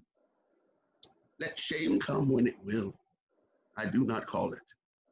I do not bid the thunder bearer shoot, nor tell tales of thee, the high judging Jove. Mend thou when thou canst. Be better at thy leisure. I can be patient. I can stay with Regan, I and my 100 knights. Not altogether so. I looked not for you yet, nor am provided fit for your welcome. Give ear, sir, to my sister. For those that mingle reason with your passion must be content to think you old, and so, but she knows what she does. Is this well spoken? I dare avouch it, sir. What? 50 followers. Is it not well? What should you need of more? Yea, or so many, sith that both charge and danger speak against so great a number? How in one house should many people under 2 commands hold amity? 'Tis hard, almost impossible. Why might not you, my lord, receive attendance from those that she calls servants, or from mine? Why not, my lord? If then they chanced to slack you, we could control them. If you will come to me, for now I spy a danger, I entreat you to bring but 5 and 20. To no more will I give place or notice. I gave you all. And in good time you gave it. Made you guardians, my depositaries, but kept a reservation to be followed with such a number. Why must I come to you with 5 and 20, Regan? Said you so? And speak again, my lord. No more with me. Those wicked creatures, yet do look well favored when others are more wicked. Not being the worst stands in some rank of praise. I'll go with thee. Thy 50 yet doth bowl 5 and 20, and thou art twice her love. Hear me, my lord. What need you 5 and 20, 10, or 5 to follow in a house where twice so many have command to tend you? What need 1? Our reason, not the need. Our basest beggars are in the poorest things superfluous. Allow not nature more than nature needs. Man's life is cheap as beast. Thou art a lady, if only to go warm with gorgeous. Why, nature needs not what thy gorgeous wearest, which scarcely keeps thee warm. But for true need, you heavens, give me that patience. Patience I need. You see me here, you gods. A poor old man is full of grief as age, wretched in both. If it be that you that stirs these daughters' hearts against thy father, fool me not so much to bear it tame me. Touch me with noble anger, and let not women's weapons, water drops, stain my man's cheeks. Now, you unnatural hags, I will have such revenges on the both of you. I will do such things. What they are, I know not yet. They shall be the terrors of the earth. You think I'll weep? No, I'll not weep. I have full course of weeping, but this heart shall break into 100,000 flaws, or I weep. Oh, fool! I'll go mad! Let us withdraw. 'Twill be a storm. House is little. The old man and his people cannot be well bestowed. 'Tis his own blame hath put him from rest, and must needs taste his folly. For his particular, I receive him gladly, but not one follower. So am I purposed. Where is my lord of Gloucester? Followed the old man forth. He is returned. The king is in high rage. Whither is he going? He calls to horse, but I know not whither. 'Tis best to give him way. He leads himself. My lord, entreat him by no means to stay. Alack, the night comes on, and the high winds do sorely ruffle. For many miles about there's scarce a bush. Sir, to willful men the injuries that they themselves procure must be their schoolmasters. Shut up your doors. He is attended with a desperate train, and what they may incense him to, being apt to have his ear abused, wisdom bids fear. Shut up your doors, my lord. 'Tis a wild night. My Regan counsels well. Come out of the storm. Who's there, besides foul weather? One-minded like the weather, most unquietly. I know you. Where's the king? Contending with the fretful elements, bids the wind blow the earth into the sea, or swell the curled waters above the main, that things might change or cease, tears his white hair, which impetuous blasts with eyeless rage, catching their fury, make nothing of, strives in his little world of man to outscorn the to and fro conflicting wind and rain this night, wherein wherein the cub-drawn bear would couch, the lion and the belly-pinched wolf, their fur dry, unbonneted he runs, bids what will take all. But who is with him? None but the fool, who labors to outjest with heart-struck injuries. Sir, I know who you dare upon the warrant of my note commend a dear thing to you.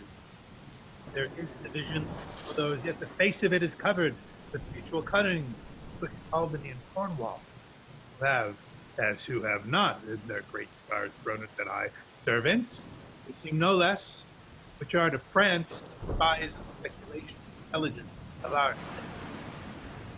From France there comes a power into this scattered kingdom, who already wise in our negligence have secret meet some of our best ports, are at point to show their open banner.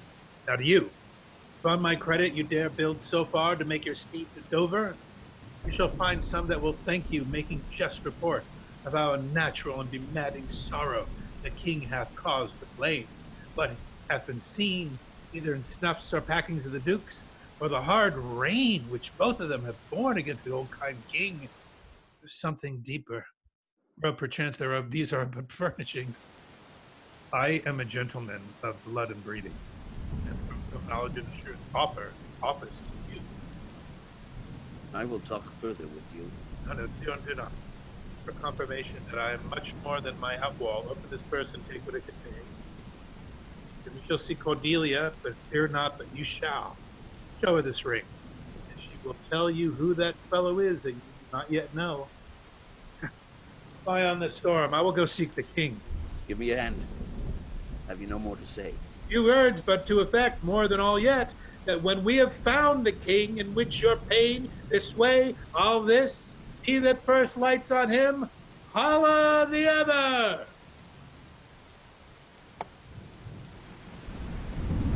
Blow winds and crack your cheeks. Rage blow, you cataracts and hurricanes. Spout the drenched our steeples, drown the cocks. Sulphurous and thought-executing fires, brought couriers of oak-cleaving thunderbolts, singed my white head. And now all shaking thunder strikes flat the thick rotundity of the world. Crack nature molds all German spilling once, that makes ingrateful man. Oh, nuncle, court holy water in a dry house is better than this rainwater out a door. Rumble. Nuncle, in, ask thy daughter's blessing. Here's a knight, pities neither wise men nor fools. Rumble thy belly full. Spit fire, spark rain, not rain, wind, weather, fire, my daughters. I tax not you, you elements, with unkindness. I never gave you kingdom, called you children. You owe me no subscription. And let fall your horrible. Here I stand, your slave, a poor and despised old man. Yet I call you servile ministers. There were two pernicious daughters joined your high engendered battles against a head so old and white as this, so ho is foul. He that has a house to put heads in has a good headpiece. The codpiece that will house before the head has any, the head in peace shall louse. So beggars marry many, the man that makes his toe what he his heart should make shall of a corn cry woe, and turn his sleep to wake. For there was ne'er yet fair woman, but she made mouths in a glass. No, I will be the pattern of all patience. I will say nothing. Who's there? Mary, here's grace and a codpiece, as a wise man and a fool. Alack, sir, are you there? Things that love night, love not such nights as these. The wrathful skies gallow the very wanderers in the dark, you take to keep their cage. Since I was a man, such sheets of fire, such bursts of hollow thunder, such groans of roaring wind and rain I never remembered to have heard. Hands nature cannot carry the afflictions of a fear. Let the great gods that keep the dreadful putter o'er our heads find out our enemies now. Tremble, thou wretch, that hast within these undivulged crimes unwhipped of justice. Hide thee, thou bloody hand, thou perjured and thou similar of virtue that art incestuous. Caitiff to pieces shake, that under covert and convenient seeming has practiced on man's life. Close pent-up guilt. Rive your unconcealing consonants and cry these dreadful summoners' grace. I am a man more sinned against. Alack, bareheaded. Gracious my lord, hard by here is a hovel. Some friendship will it lend you against the tempest. Repose you there while I to this hard house, are harder than the stones whereof 'tis raised, even but now demanding after you denied me to come in. Return and force their scanted quarters. My wits begin to turn. Come on, my boy. Us, my boy, art coals. I am cold myself. Where's this straw, my fellow? The art of our necessities is strange and can make vile things precious. Come, your hovel, poor fool and knave. I have one part in my heart that's sorry yet for thee. He that has and a little tiny wit, with hey-ho, the wind and the rain, must make content with his fortune's fit, though the rain raineth every day. True, my good boy. Come, bring us to this hovel. This is a brave night to cool a courtesan. I'll speak a prophecy ere I go. When priests are more in word than matter, when brewers mar their malt with water, when nobles are their tailors' tutors, no heretics burned but wenches' suitors, when every case in law is right, no squire in debt, nor no poor knight, when slanders do not live in tongues, nor cutpurses come to throngs, when usurers tell their gold in the field, and bawds and whores in churches built, then shall the realm of Albion come to great confusion. Then comes the time who lives to see it, that going shall be used with speech. This prophecy Merlin shall make, for I lived before his time.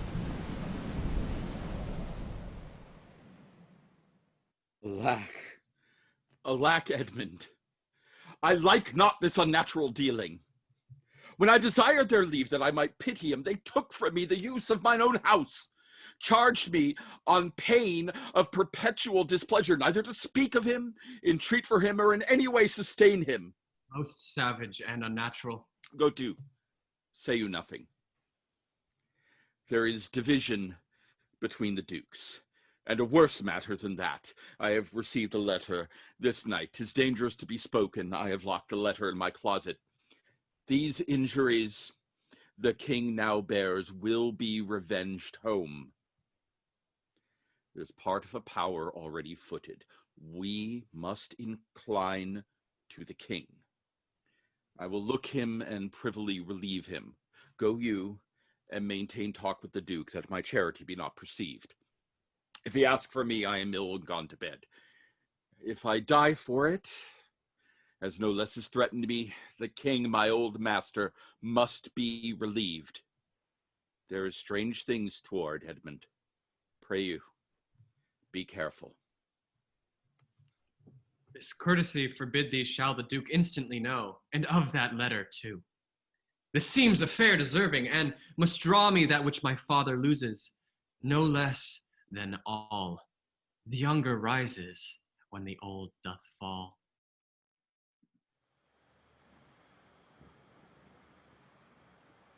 Here is the place, my lord. Good my lord, enter. The tyranny of the open nights is rough for nature to endure. Let me alone. Good my lord, enter here. Wilt break my heart? I'd rather break mine own. Good my lord, enter. Thou thinkst 'tis much that this contentious storm invades us to the skin, so 'tis to thee. But where the greater malady is fixed, the lesser is scarce felt. Thou'rt shut a bear, but if thy flight lay toward the roaring sea, thou'lt meet the bear in the mouth. When the mind's free, the body's delicate. It's tempest in my mind, that from the senses take all feeling else save what beats here. Filial ingratitude. Is it not that this mouth should tear this hand for lifting food to it? But I will punish home. No, I will weep no more. In such a night to shut me out. Or on, I will endure. In such a night as this, oh, Regan, Goneril, your old kind father whose frank heart gave all. Oh, it's where madness lies. Let me shun that. No more of that. Did my lord enter here? Prithee, go in thyself. Seek thine own ease. This tempest will not give me leave to ponder on things would hurt me more, but I'll go in. In, boy. Go first, you houseless poverty. Nay, get thee in. I'll pray, and then I'll sleep. Or naked wretches, wheresoever you are, that bide the pelting of this pitiless storm. How shall your houseless heads and unfed sides, your looped and windowed raggedness, defend you from seasons such as this? Oh, I have taken too little care of this. Take physic pomp. Expose thyself to feel what wretches feel, that thou mayst shake the superflux to them and show the heavens more just. Fathom and half! Fathom and half! Poor Tom! Come not in here, Nuncle! Here's a spirit! Help me! Help me! Give me thy hand. Who's there? A spirit! A spirit! He says his name's Poor Tom. What art thou that dost grumble in the straw? Come forth! Away! The foul fiend follows me. Through the sharp hawthorn blows the cold wind. Go to thy bed and warm thee. Didst thou give all to thy daughters? And art thou come to this? Who gives anything to poor Tom, whom the foul fiend hath led through the fire and through flame, through ford and whirlpool, o'er bog and quagmire, that hath laid knives under his pillow and halters in his pew, set ratsbane by his porridge, made him proud of heart to ride on a bay-trotting horse over forage grid, to course his own shadow for a traitor. Bless thy five wits. Tom's a cold.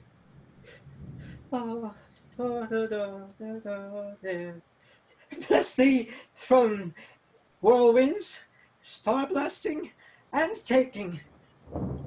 You, poor Tom, some charity, whom the foul fiend vexes. There could I have him now, and there again, and there.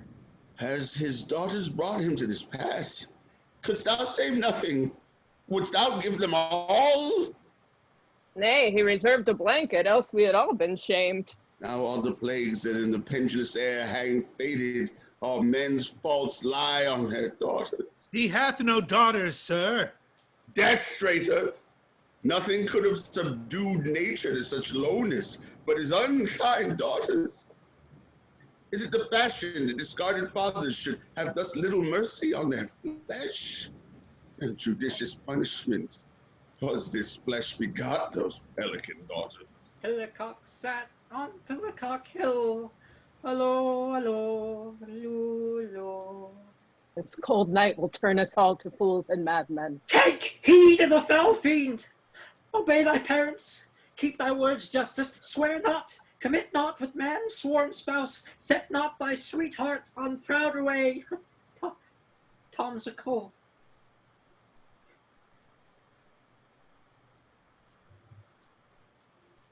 What hast thou been? A serving man, proud in heart and mind, that curled my hair, wore gloves in my cap, served the lust of my mistress's heart, and did the act of darkness with her. swore as many oaths as I spake words, and broke them in the sweet face of heaven. One that slept in the contriving of lust, and waked to do it. Wine loved I deeply, dearly dice, and in women out paramount the Turk.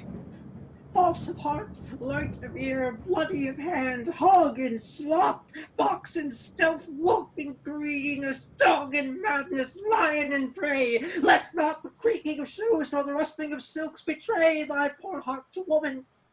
Keep thy foot out of brothels, thy hand out of plackets, thy pen from lenders' books, and defy the foul fiend. Still through the hawthorn blows the cold winds, as sun on me, doffing my voice, let him trot by. Better in a grave than to answer with thy uncovered body this extremity of the skies. Is man no more than this? Consider him well. Thou's the worm no silk, the beast no hide, the sheep no wool, the cat no perfume, huh? His threons are sophisticated. Thou art the thing itself. An accommodated man is no more but such a poor, bare, forked animal as thou art. Off, you lemmings! Come unbutton me! Prithee, Knuckle, be contented, 'tis a naughty night to swim in. Now, a little fire in a wild field were like an old lecher's heart, a small spark, all the rest of body cold. Look, here comes a walking fire. This is the foul fiend, Flibbertigibbet. He begins a curfew and walks to the first cock. He gives the web and the pin, squints the eye, and makes the harelip, mildews the white wheat, and hurts the poor creature of earth. Sweat old-footed, thrice the old, he met the nightmare at her ninefold. Bitter light and troth plight, and anoint thee, witch, anoint thee! How fares your grace? Who's he? Who's there? What is it you seek? What are you there? Your names? Poor Tom, that eats the swimming frog, the toad, the tadpole, the walnut, and the water. That in the fury of his heart, when the foul fiend rages, eats cow dung for salads, swallows the old rat and the ditch dog, drinks the green mantle of the standing pool, who is whipped from tithing to tithing, and stalked, punished, and imprisoned, who hath had 3 suits to his back, 6 shirts to his body, horse to ride, and weapon to wear, but mice and rats and such small deer have been Tom's food for 7 long year. Oh, beware, my follower. Peace, smoking. Peace, thou fiend. What? Hath your grace no better company? The Prince of Darkness is a gentleman. Mono, he's called. And Mahu. Our flesh and blood, my lord, is grown so vile that it doth hate what gets it. Poor Tom's a cold. Go in with me. My duty cannot suffer to obey all your daughter's hard commands. Though their injunction be to bar my doors and let this tyrannous night take hold upon you, yet have I ventured to come seek you out and bring you where both fire and food is ready. First, let me talk with this philosopher. What is the cause of thunder? Could my lord take his offer, go into the house? I'll talk a word with this learned Theban. What is your study? How to prevent the fiend and to kill vermin. Let me ask you a word in private. Importune him one more time to go in, my lord. His wits begin to unsettle. Canst thou blame him? His daughters seek his death. Ah, that good Kent. He said it would be thus, poor banished man. Thou sayest the king grows mad. I'll tell thee, friend, I am almost mad myself. I had a son, now outlawed from my blood. He sought my life, but lately, very late, I loved him, friend. No father his son dearer. True to tell thee, the grief hath crazed my wits. What a night's this! I do beseech your grace. Oh, cry you mercy, sir. Noble philosopher, your company. Tom's a cold. In there, fellow, into the hovel, keep thee warm. Come, let's in all. This way, my lord. With him. I will keep still with my philosopher. Good, my lord, soothe him, let him take the fellow. Take him you on. Sir, go along with us. Come, good Athenian. No words, no words, hush. Child Roland to the dark tower came. His word was still 5, 4, and fum. I smell the blood of a British man.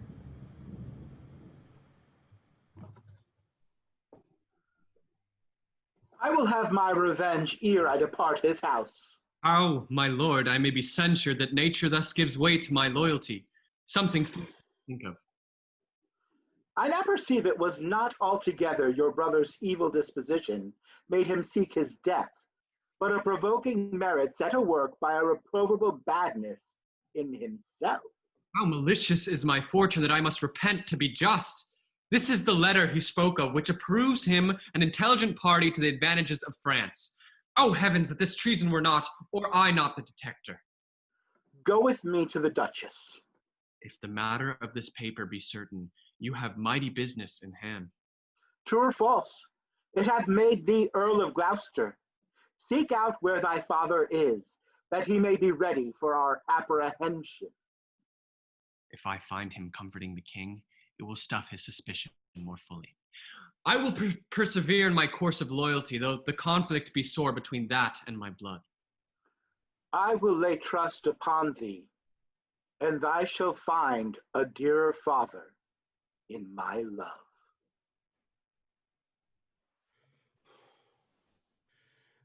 Here's better than the open air. Take it thankfully. I will piece out the comfort with what addition I can. I will not be long from you. All the power of his wits have given way to impatience. The gods reward your kindness. Otteretto calls me and tells me Nero is an angler in the lake of darkness. Pray, innocent, and beware the foul fiend. Prithee, nuncle, tell me whether a madman be a gentleman or a yeoman. A king, a king. No, he's a yeoman that has a gentleman to his son, for he's a mad yeoman that sees his son a gentleman before him. To have 1,000 with red burning spits come hissing upon him. The foul fiend bites my back. He's mad that trusts in the tameness of a wolf, a horse's health, a boy's love, or a whore's oath. It shall be done. I will arraign them straight. Come, sit thou there, most learned justice. Thou sapient sir, sit here, you she-foxes. Look how he stands and glares. What's their eyes at trial, madam? Come o'er the burn, Bessie, to me. Her boat hath a leak, and she must not speak why she dares not come over to thee. The foul fiend haunts poor Tom in the voice of a nightingale. Hoppedance cries in Tom's belly for 2 white herring. Croak not, black angel. I have no food for thee. How do you, sir? Stand not so amazed. Will you lie down and rest upon the cushions? See their trial first. Bring in their evidence. Now, robed men of justice, take thy place. And now, his yoke full of equity benched by his side. You are the commission. Sit you too. Let us deal justly. Sleepest or wakest, thou jolly shepherd, thy sheep be in the corn, and for one blast of thy minikin mouth, thy sheep shall take no harm. Purr, the cat is grey. Arraign her first. 'Tis Goneril. I here take my oath before this honorable assembly. Kick the poor king her father. Come hither, mistress. Is your name Goneril? She cannot deny it. Cry you mercy, I took you for a joint stool. And here's another whose warped looks proclaim what store her heart is made on. Stop her there! Arms, sword, fire, corruption in the place. All's justice, sir. Why hast thou let her escape? Bless thy 5 wits. No pity, sir. Where's the patience now that you have so often boasted to retain? My tears begin to take his part so much, they mar my counterfeiting. The little dogs and all, Trey, Blanche, and Sweetheart. See, they bark at me. Tom will throw his head at them. Avaunt, you curs! Be thy mouth or black or white, tooth that poisons if it bite, mastiff, greyhound, mongrel grim, hound or spaniel, brack or limb, bobtail, tyke or trundle-tail, Tom will make him weep and wail. For throwing thus my head, dogs left the hatch and all are fled.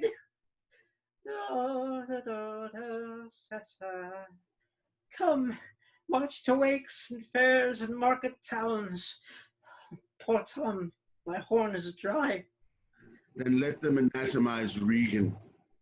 See what breathes about her heart. Is there any cause in nature that makes these hard hearts? You, sir, I entertain for one of my 100, only I do not like the fashion of your garments. You will say they are Persian, but I will have them changed. Now, good my lord, lie here and rest a while. Make no noise. Make no noise. Draw the curtains. So we'll go to supper in the morning. And I'll go to bed at noon. Come hither, friend. Where is the king, my master? Here, sir, but trouble him not, his wits are gone. Good friend, I prithee, take him in thy arms. I have overheard a plot of death upon him. There is a litter ready. Lay him in it, and drive toward Dover, friend, where thou shalt meet both welcome and protection. Take up thy master. If thou shouldst dally half an hour, his life with thine, and all that offer to defend him stand in assured loss. Take up, and follow me, that will to some provision give thee quick conduct. Blessed nature sleeps. This rest might yet have balmed thy broken sinews, which if convenience will not allow, stand in hard cure. Come, help bear thy master, they may not stay behind. Come away.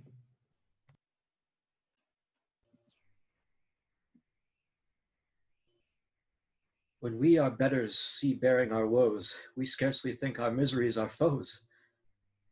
Who alone suffers most in the mind, leaving free things and happy shows behind. But then the mind much suffers doth o'erskip, when grief hath mates and bearing fellowship. How light and portable my pain seems now, when that which makes me bend makes the king bow. He childed, as I fathered. Tom, away. Mark the high noises, and thyself bewray when false opinion, whose wrong thoughts defile thee, in thy just proof repeals and reconciles thee. What will hap more tonight, safe 'scape the king? Lurk.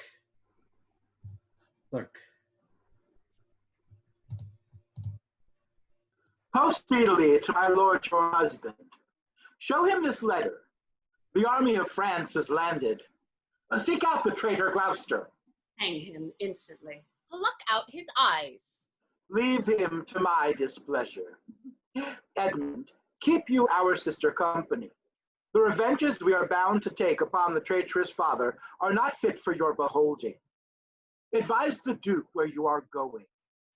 To a most fescient preparation, we are bound to the like. Our post shall be swift and intelligent betwixt us. Farewell, dear sister.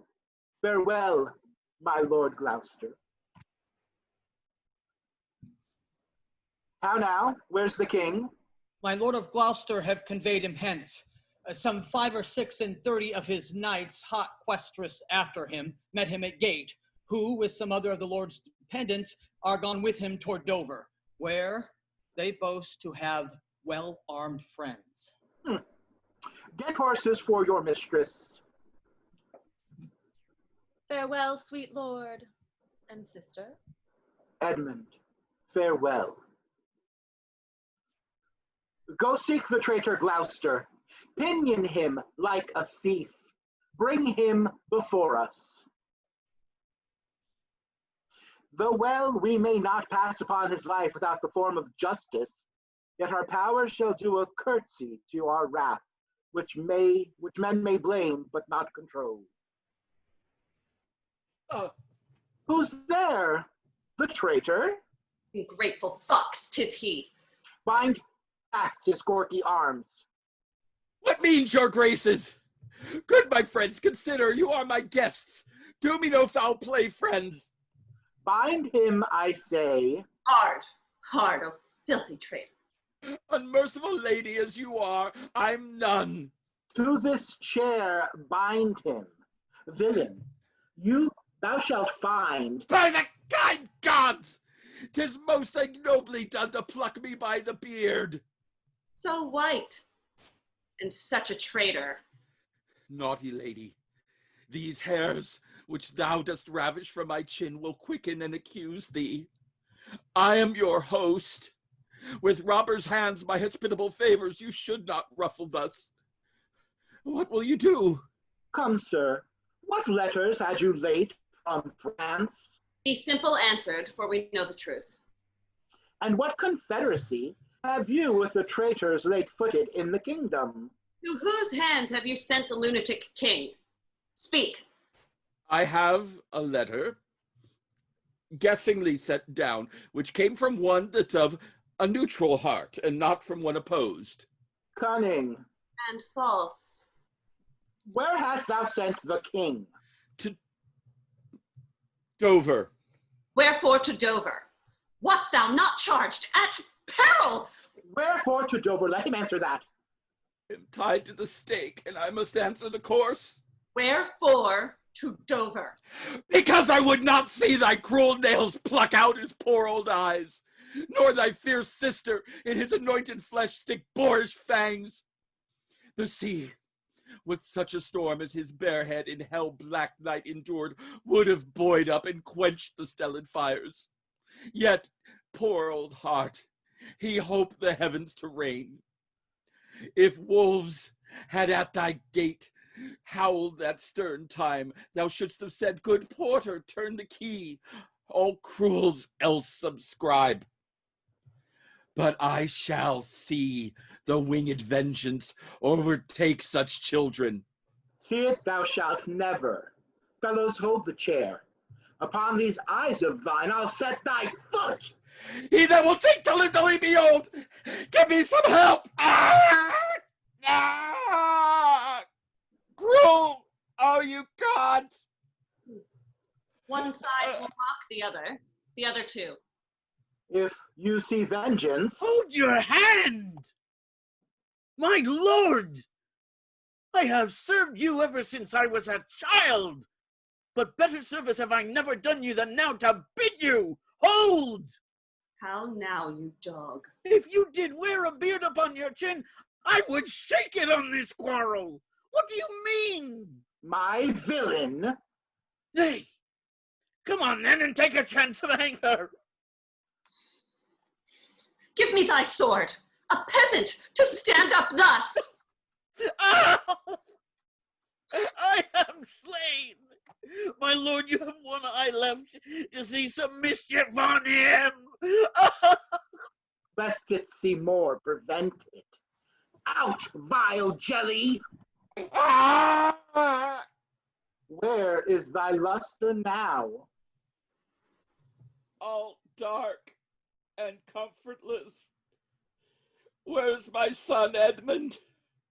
Edmund, enkindle all the sparks of nature to quit this horrid act. Out, treacherous villain. Thou call'st on him that hates thee. It was he that made overture of thy treasons to us, who is too good to pity thee. Oh, my follies. Then Edgar was abused. Kind gods, forgive me and prosper him. Go and thrust him out of the gates, and let him smell his way to Dover. How is't, my lord? How look you? I have received a hurt. Follow me, lady. Turn out that eyeless villain. Throw his slaves upon the dunghill. Regan, I bleed apace. Untimely comes this hurt. Give me your arm. I'll never care what wickedness I do if this man come to good. If she live long and in the end meet the old course of death, women will all turn monsters. Let's follow the old cart and get the bedlam to lead him where he would. His roguish madness allows itself to anything. Go thou. I'll fetch some flax and whites of eggs to apply to his bleeding face. Now heaven help him.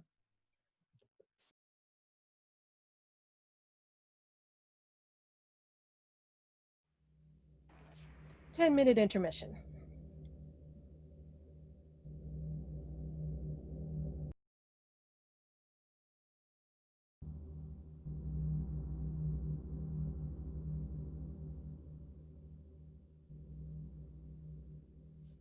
Places, please. Places for Act 4.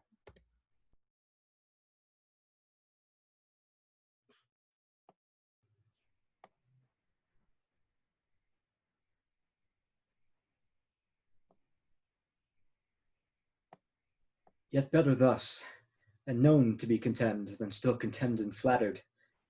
To be worst, the lowest and most dejected thing of fortune stands still in esperance, lives not in fear.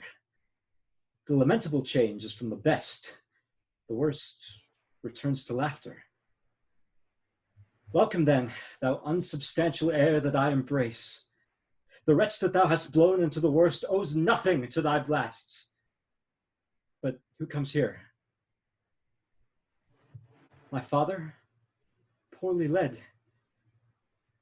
World, world, O world, but that thy strange mutations make us hate thee, life would not yield to age. Oh, my good lord. I have been your tenant and your father's tenant these 80 years. Away, get thee away, good friend, begone. Thy comforts can do me no good at all. Thee they may hurt. You cannot see your way. I have no way, and therefore want no eyes. I stumbled when I saw. Full oft 'tis seen our means secure us, and our mere defects prove our commodities. Oh, dear son Edgar, the food of thy abused father's wrath, might I but live to see thee in my touch, I'd say I have eyes again. How now? Who's there? Oh gods, who is't can say I am the worst? I am worse than e'er I was. 'Tis poor mad Tom. And worse I may be yet. The worst is not so long as we can say this is the worst. Fellow, where goest? Is it a beggar man? Yes, madman and beggar too. He has some reason, else he could not beg. In the last night's storm, I such a fellow saw, which made me think a man a worm. My son came then into my mind, and yet my mind was then scarce friends with him. I have heard more since. As flies and boys are we to the gods. They kill us for their sport. How should this be? Bad is the trade that must play fool to sorrow, angering itself and others. Bless thee, master! Is that the naked fellow? Aye, my lord. Then prithee, get thee away. If for my sake thou wert o'ertake us a mile or 10 hence, the way to Dover, do it for ancient love, and bring some covering for this naked soul, which I'll entreat to lead me. Alack, sir, he is mad. 'Tis the time's plague when madmen lead the blind. Do as I bid thee, or rather do thy pleasure, above the rest, be gone. No, I'll bring him the best apparel that I have. Come on, what will. Sirrah, naked fellow. Oh, Tom's a cold. I cannot dub it further. Come hither, fellow. And yet I must. Bless thy sweet eyes, they bleed. Know'st thou the way to Dover? Both stile and gate, horseway, footpath, poor Tom hath been scared out of his good wits. Bless thee, good man's son, from a foul fiend. 5 fiends have been in poor Tom at once. of lust is obdicate, hobbit the dance, prince of dumbness, mahoo of stealing, modo of murder, flippity-gibbet of mopping and mowing, who since possesses chambermaids and wanting women. So, bless thee, master. Here, take this purse. Thou whom the heavens' plagues have humbled to all strokes. That I am wretched makes thee the happier. Heavens, deal so still, that the superfluous and lust-dieted man that slaves your ordinance, that will not see because he does not feel your power quickly. So distribution should undo excess, and each man have enough. Dost thou know Dover? Aye, master. There is a cliff, whose high and bending head looks fearfully in the confined deep. Bring me but to the very brim of it, and I'll repair the misery thou dost bear with something rich about me. From that place I shall no leading need. Give me thy arm. Poor Tom shall lead thee.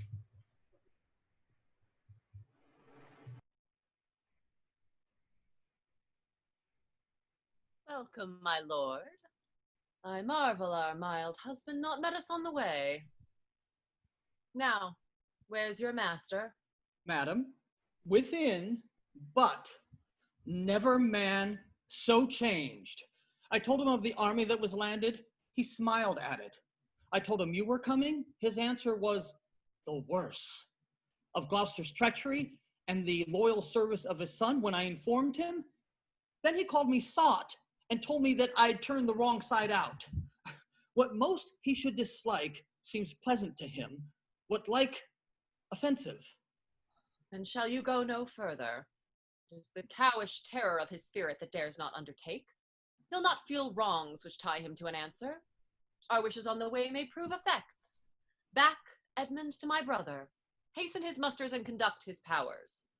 I must change names at home, and give the distaff into my husband's hands. This trusty servant shall pass between us. Ere long you are like to hear, if you dare venture on your own behalf, a mistress's command. Wear this. Spare speech? Decline your head. This kiss, if it durst speak, would stretch thy spirits up into the air. Conceive, and fare thee well. Yours in the ranks of death.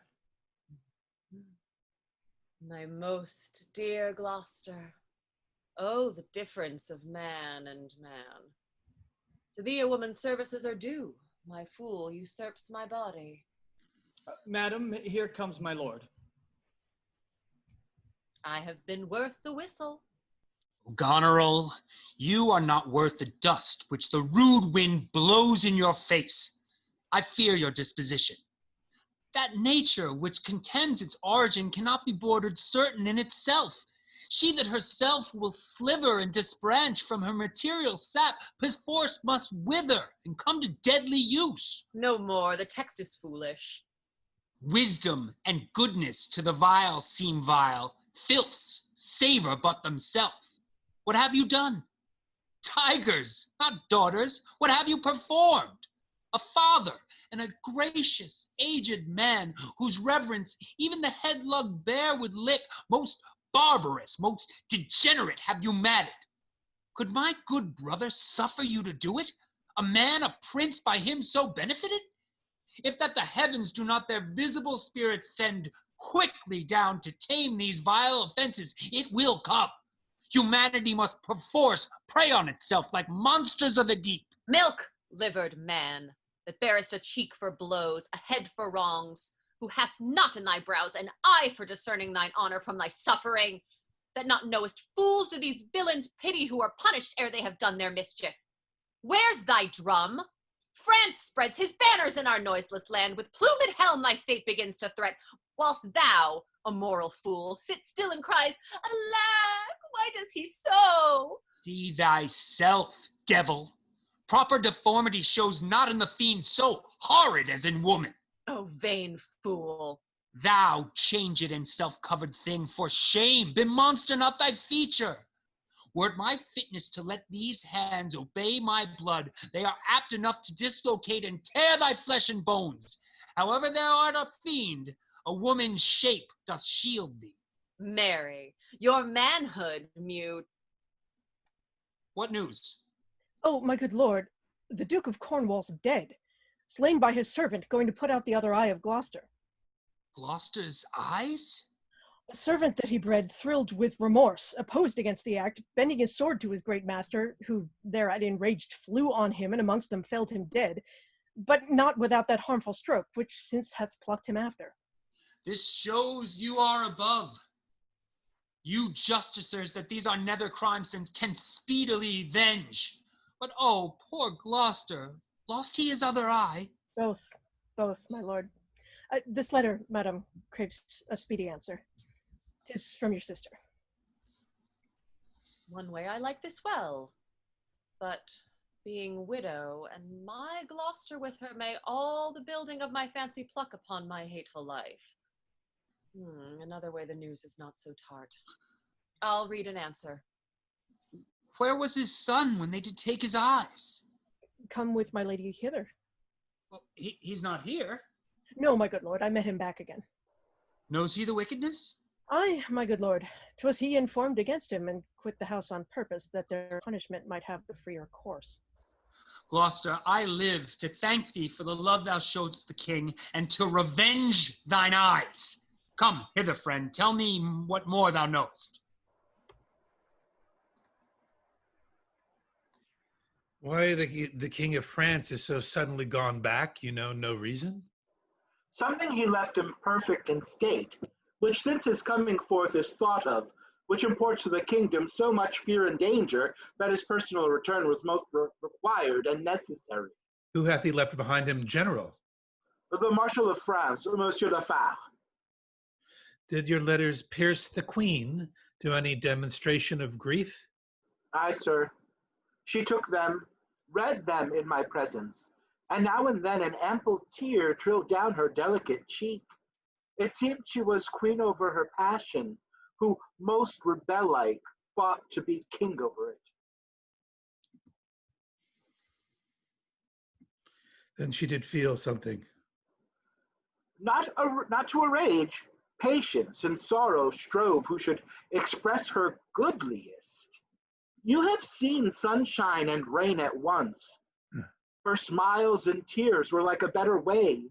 Those happy smilets that played on their ripe lips seemed not to know what guests were in her eyes, which parted thence, as pearls from diamonds dropped.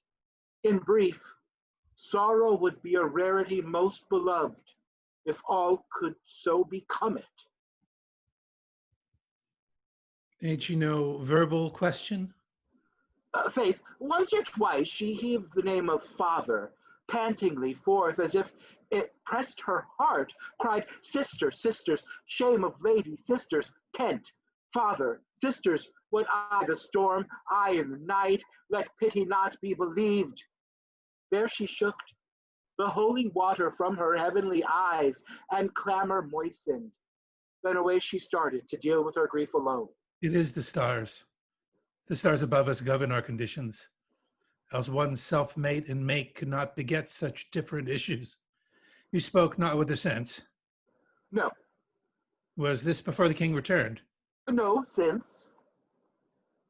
Well, sir, the poor distressed Lear is in the town, who sometimes in his better tune remembers what we are come about, and by no means will yield to see his daughter. Why, good sir? Sovereign shame so elbows him. His own unkindness that stripped her from his benediction, turned her to foreign casualties, gave her dear rights to his dog-hearted daughters. These things sting his mind so venomously that burning shame detains him from Cordelia. Alack, poor gentleman. Of Albany's and Cornwall's powers you heard not. 'Tis so, they are afoot. Well, sir, I'll bring you to our master Lear, and leave you to attend him. Some dear cause will in concealment wrap me up a while. When I am known aright, you shall not grieve lending me this acquaintance. I pray you go along with me.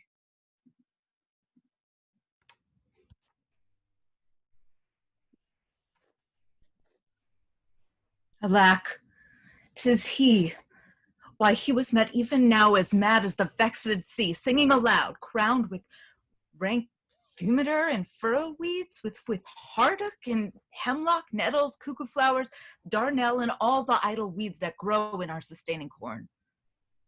A century set forth, search every acre in the high-grown field and bring him to our eye. What can man's wisdom in restoring his bereaved sense? He that helps him take all my outward worth. There is means, madam. Our foster nurse of nature is repose the which he lacks, that to provoke in him are many simples operative, whose power will close the eye of anguish. All blessed secrets and all you unpublished virtues of the earth spring with my tears. Be aidant and remediate in the good man's distress. Seek for him, lest his ungoverned rage dissolve the life that wants the means to end it. News, madam. The British powers are marching hitherward. Well, 'tis known before. Our preparation stands in expectation of them. Oh, dear father, it is thy business that I go about. Therefore, great France, my mourning and importune tears have pitied. No blown ambition doth our arms incite, but love, dear love, and our aged father's right. Soon may I hear and see him.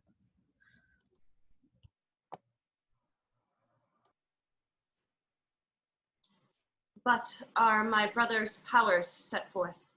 Aye, madam. Himself in person there. Madam, with much ado. But your sister is the better soldier. Lord Edmund spake not with your lord at home? No, madam. What might import my sister's letter to him? I know not, lady. Faith, he is posted hence on serious matter. It was great ignorance, Gloucester's eyes being out, to let him live. Where he arrives, he moves all hearts against us. Edmund, I think, is gone in pity of his misery to dispatch his knighted life, moreover to descry the strength of the enemy. I must needs after him, madam, with my letter. Our troops set forth tomorrow. Stay with us, the way is dangerous. I may not, madam. My lady charged my duty in this business. Why should she write to Edmund? Might not you transport her purposes by word? For like some things I know not what. I love thee much. Let me unseal the letter. Madam, I would rather... I know your lady does not love her husband. I am sure of that. And her late being here, she gave strange Iliads and most speaking looks to noble Edmund. I know you are of her bosom. I, madam? I speak in understanding. You are, and I know it. Therefore, I do advise you to take this note. My lord is dead, and Edmund and I have talked, and more convenient is he for my hand than for your lady's. You may gather more, and if you do find him, give him this. And when your mistress hears thus much from you, I pray, desire her, call her wisdom to her. So fare you well. If you do chance hear of that blind traitor, preferment falls on him that cuts him off. Would I could meet him, madam. I should show what party I do follow. Fare thee well. When shall I come to the top of that same hill? You do climb up it now. Look how we labor. Methinks the ground is even. Horrible steep.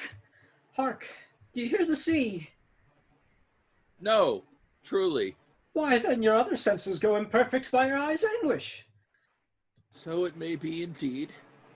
Methinks thy voice is altered, and thou speakst in better phrase and matter than thou didst.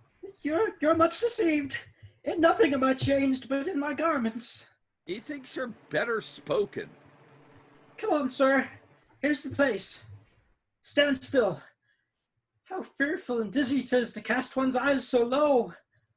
The crows and choughs that wing the midway air show scarce so gross as beetles. Halfway down hangs one that gathers samphire, dreadful trade. Methinks he seems no bigger than his head. The fishermen that walk upon the beach appear like mice, and yon tall anchoring bark diminished to her cock a buoy, almost too small for sight. The murmuring surge that on the unnumbered idle pebble chafes cannot be heard so high. I'll look no more, lest my brain turn and the deficient sight topple down headlong. Set me where you stand. Give me your hand. You are now within a foot of the extreme verge. For all beneath the moon would I not leap upright. Let go my hand. Here, friends, another purse. In it a jewel well worth a poor man's taking. Fairies and gods prosper with thee. Go thou further off, bid me farewell, and let me hear thee going. Now fare you well, good sir. With all my heart. Why I do trifle thus with his despair is done to cure it. Mighty gods, this world I do renounce, and in your sight shake patiently my great affliction off. If I could bear it longer and not fall to quarrel with your great opposeless wills, my snuff and loathed part of nature should burn itself out. If Edgar live, oh bless him. Now, fellow, fare thee well.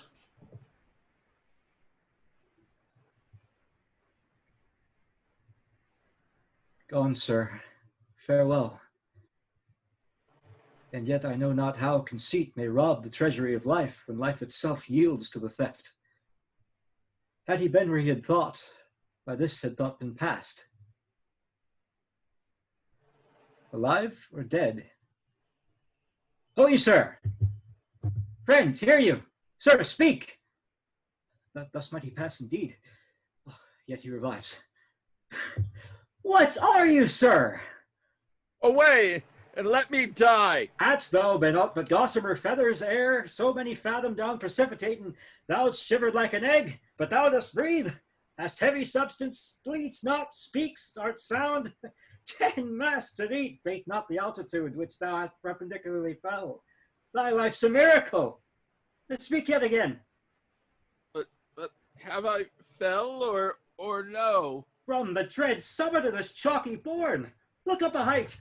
The shrill gorged lark so far cannot be seen or heard. Do but look up. Alack, I have no eyes. Is wretchedness deprived that benefit to end itself by death? 'Twas yet some comfort when misery could beguile the tyrant's rage and pity his poor will. Give me your arm. Up. So, how is't? Feel ye your legs? You stand. Too well. Too well. This is above all strangeness. Upon the crown of the cliff, what thing was that which parted from you? Poor unfortunate beggar. As I stood here, methought his eyes were 2 full moons. We'd had 1,000 noses, horns whelked and waved like the enraged sea. It was some fiend. Therefore, thou happy father, think that the clearest gods who make them honors of men's impossibilities have preserved thee. Do remember now. Henceforth, I'll bear affliction till it do cry out itself, enough, enough, and die. That thing you speak of, I took it for a man. Often 'twould say, the fiend, the fiend. He led me to that place. Bear free and patient thoughts. But who comes here? The safer sense will ne'er accommodate his master thus. They cannot touch me for coining. I am the king himself. Oh, thou side-piercing sight. Nature's above art in that respect. Here's your press money. That fellow handles his bow like a crow keeper. Draw me a clothier's yard. Look, look, a mouse. Peace, peace. This piece of toasted cheese will do it. That's my gauntlet. I'll prove it on a giant. Bring up the brown bills. Oh, well flown, bird. In the clouds, in the clouds. Ooh. Give the word.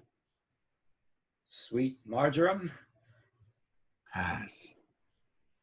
I know that voice. Huh?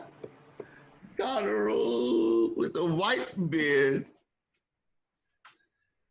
They flattered me like a dog and told me I had white hairs in my beard, ere the black ones were there.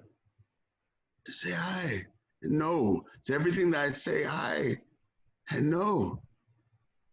'Twas no good divinity.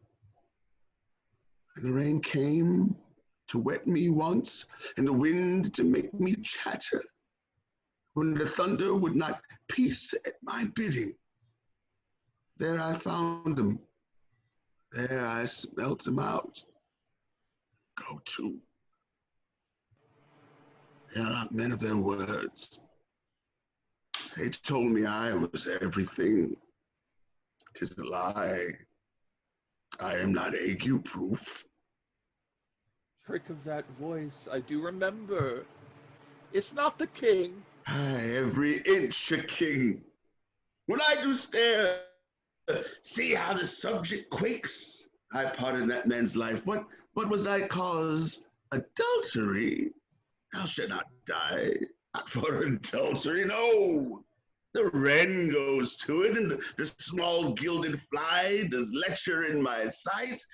Let copulation thrive. But Gloucester's bastard son was kinder to his father than my daughters got between the lawful sheets. To luxury pell-mell, for I lack soldiers.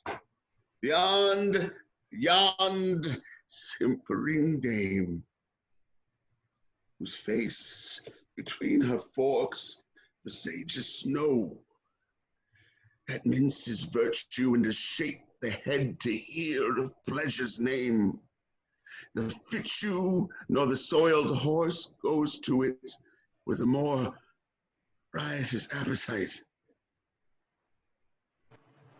Down from the waist they are centaurs, the women all above.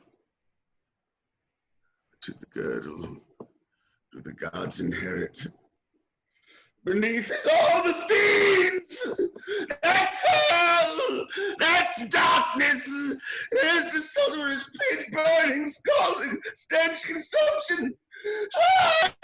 I oh, give me an ounce of civic, sweet apothecary. Sweeten my imagination. There's money for me. Oh, let me kiss that hand. Let me wipe it first. It smells of mortality. Ruined piece of nature. This great world shall so wear out to naught. Dost thou know me? I remember thine eyes well enough. Dost thou squinny at me? No, do thy worst, blind Cupid. I'll not love. Read thou this challenge. Mark but the penning of it. For all thy letters' sons I could not see. I would not take this from report. It is, and my heart breaks at it. Read! What, with the case of eyes? Oh, are you there with me? No eyes in your head, no money in your purse. Your eyes are in a heavy case, your purse in a light. Yet you see how the world goes. I see it feelingly. What? Art mad? A man may see how this world goes with no eyes.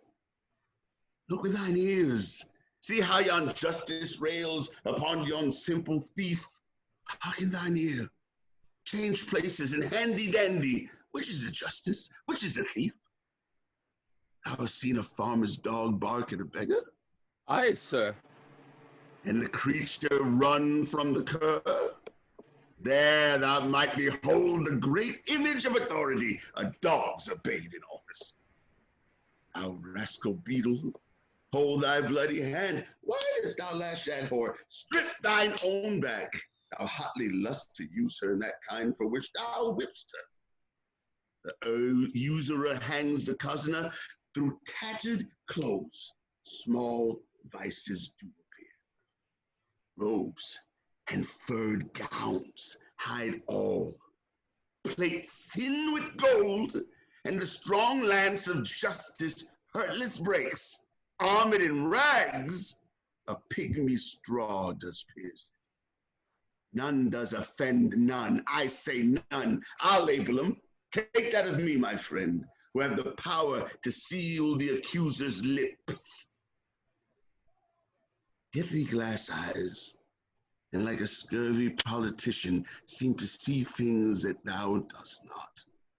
Now. Pull off my boots. Harder.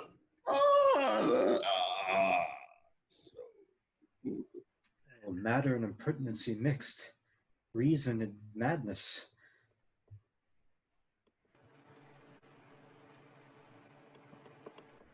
If thou wilt weep my fortunes, take my eyes. I know thee well enough.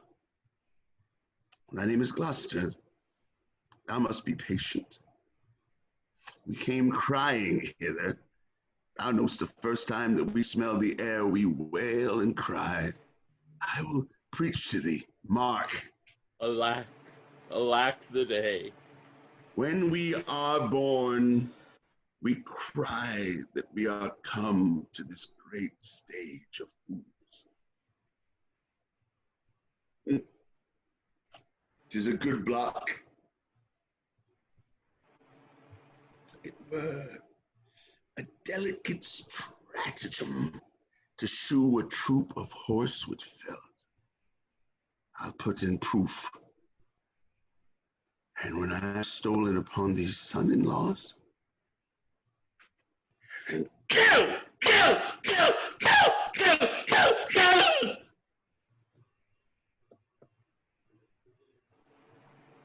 Oh, here he is. Lay hand upon him, sir. Your most dear daughter. No rescue? What? A prisoner? I am even the natural fool of fortune. Use me well. You shall have ransom. Let me have surgeons. I am cut to the brains. You shall have anything. No seconds. All myself. This would make a man of salt, to use his eyes for garden water pots, aye, and laying autumn's dust. I will die bravely, like a smug bridegroom. What? I will be jovial. Come. I am a king, masters. Know you that? You are a royal one, and we obey you. Then there's life in it. Come. And you get it? You shall get it by running. A sight most pitiful in the meanest wretch. Past speaking of in a king. Thou hast a daughter who redeems nature from the general curse which twain have brought her to. Hail, gentle sir. Sir, speed you, what's your will? Do you hear aught, sir, of a battle toward? Most sure and vulgar. Everyone hears that which can distinguish sound. By your favor, how near's the other army? Near and on speedy foot. The main decree stands on the hourly thought. I thank you, sir, that's all. So that the queen on special cause is here, her army is moved on. I thank you, sir. You ever gentle gods, take my breath from me. Let not my worser spirit tempt me again to die before you, please. Well, pray you, father. Now, good sir, what are you? A most poor man, made tame to fortune's blows, who by the art of known and feeling sorrows am pregnant to good pity. Give me your hand. I'll lead you to some biding. Hearty thanks. The bounty and benison of heaven to boot, and to boot. A proclaimed prize. Most happy that eyeless head of thine was first framed flesh to raise my fortunes. Thou old unhappy traitor, briefly thyself remember, the sword is out that must destroy thee. Now let thy friendly hand put strength enough to it. Wherefore, bold peasant, darest thou support a published traitor? Hence, lest that the infection of his fortune take like hold on thee, let go his arm. Shall not let go, sir, without further occasion. Let go, slave, or thou diest. Good gentlemen, go your gait, and let poor folk past. And could have been swaggered out of my laugh, would not have been so long as 'tis by a fortnight. Nay, come not near the old man. Keep out, you warrior, or I's try you whether your coster or my bellow be harder. She'll be plain with you. Out, dunghill! She'll pick your teeth, sir. Come, no matter for your fines. Oh, slave, thou hast slain me. Villain, take my purse. If ever thou wilt thrive, bury my body, and give the letters which thou findest about me to Edmund, Earl of Gloucester. Seek him out upon the English party. No, untimely death. Death.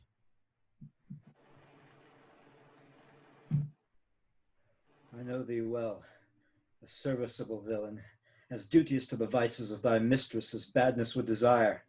What? Is he dead? Sit you down, father. Rest you.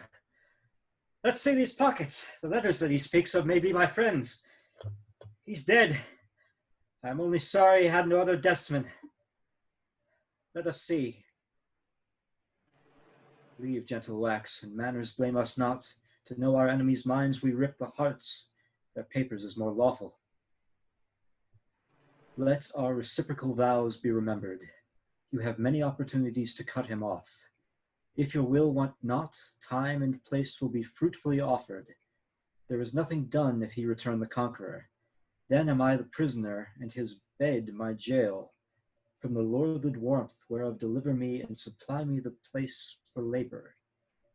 Your wife, so I would say, affectionate servant, and for you her own for venture, Goneril.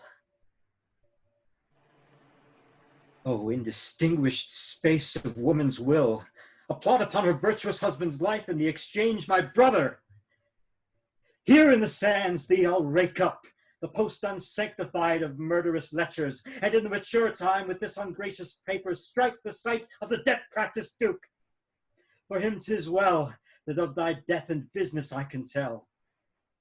The king is mad. How stiff is my vile sense that I stand up and have ingenious feeling of my huge sorrows. Better I were distract, so should my thoughts be severed from my grief, and woes by wrong imaginations lose the knowledge of themselves. Give me your hand. Far off methinks I hear the beaten drum. Come, father, I'll bestow you with a friend.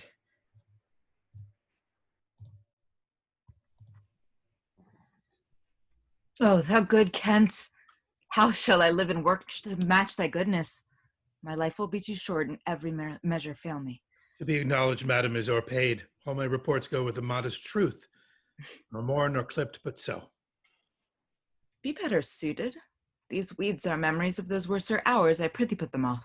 Pardon, dear madam, yet to be known shortens my made intent. My boon I make it that you know me not till time and I think meet. Then be it so, my good lord. How does the king?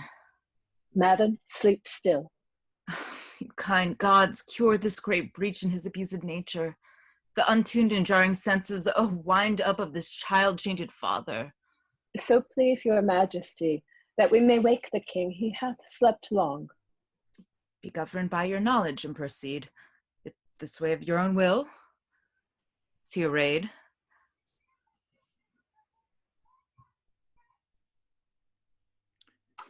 I'm the heaviness of sleep. We put fresh garments on him. Be by, good madam, when we do awake him, I doubt not of his temperance. Very well. Please you, draw near. Louder the music there. Oh, my dear father, Restoration, hang thy medicine on my lips, and let this kiss repair those violent harms that my two sisters have in their reverence made. Kind and dear princess. Had you been not their father, these white flakes did challenge pity of them. Is this a face to be opposed against the jarring winds? To stand against the deep dread-bolted thunder in the most terrible and nimble stroke of quick cross-lightning? To watch poor Perdue with this thin helm. My enemy's dog, though he had bit me, should have stood that night against my fire. And wast thou fain, poor father, the hovel thee with swine and rogues forlorn and short and musty straw? Alack! Alack, 'tis wonder that thy life and wits at once had not concluded all. He wakes. Speak to him. Madam, do you, 'tis fittest. How does my royal lord? How fares your majesty? You do me wrong to take me out of the grave. Thou art a soul in bliss, and I am bound upon a wheel of fire, that even my tears scald like molten lead. Sir, do you know me? You are a spirit, I know. When did you die? Still far wide. He's scarce awake. Let him alone a while. Where have I been? Where am I? At daylight? I am mightily abused. I should even die with pity to see another thus. I know not what to say. I will not swear these are my hands. Let's see. I feel this pinprick. Would I were so assured of my condition. Oh, look upon me, sir. And hold your hand in benediction or mine. No, sir, you must not kneel. Pray do not mock. I am a very foolish, fond old man. 80 and upward, not an hour more nor less. And to deal plainly, I fear I am not in my perfect mind. Thinks I should know you, and know this man, yet I am doubtful. For I am mainly ignorant what place this is, and all the skill I have remembers not these garments. No, I know not where I did lodge last night. Do not laugh at me, for as I am a man, I think this lady to be my child, Cordelia. And so I am. Be your tears wet? Yes, faith, I pray, weep not. You have poison for me, I will drink it. I know you do not love me, but your sisters have, as I do remember, done me wrong. You have some cause, they have not. No cause, sir, no cause. Am I in France? In your own kingdom, sir. Do not abuse me. Be comforted, good madam. The great rage you see is killed in him, and yet it is danger to make him even o'er the time he has lost. Desire him to go in. Trouble him no more till further settling. Will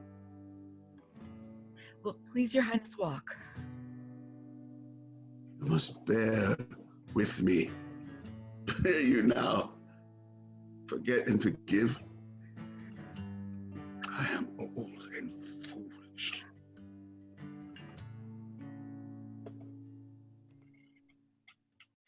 Hold it true, sir, that the Duke of Cornwall was so slain? Most certain, sir. Who was conductor of his people? As to said, the bastard son of Gloucester. They say Edgar, his banished brother, is with the Earl of Kent in Germany. Report is changeable. 'Tis time to look about. The powers of the kingdom approach apace. The arbitrament is like to be bloody. Fare you well, sir. My point and period will be thoroughly wrought, or well or ill as this battle's fought.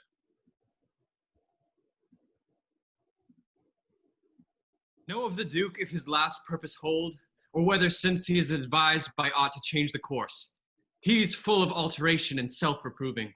Bring his constant pleasure. Our sister's man has certainly miscarried. 'Tis to be doubted, madam. Now, sweet lord, you know the goodness I intend upon you. Tell me but truly, but then speak the truth.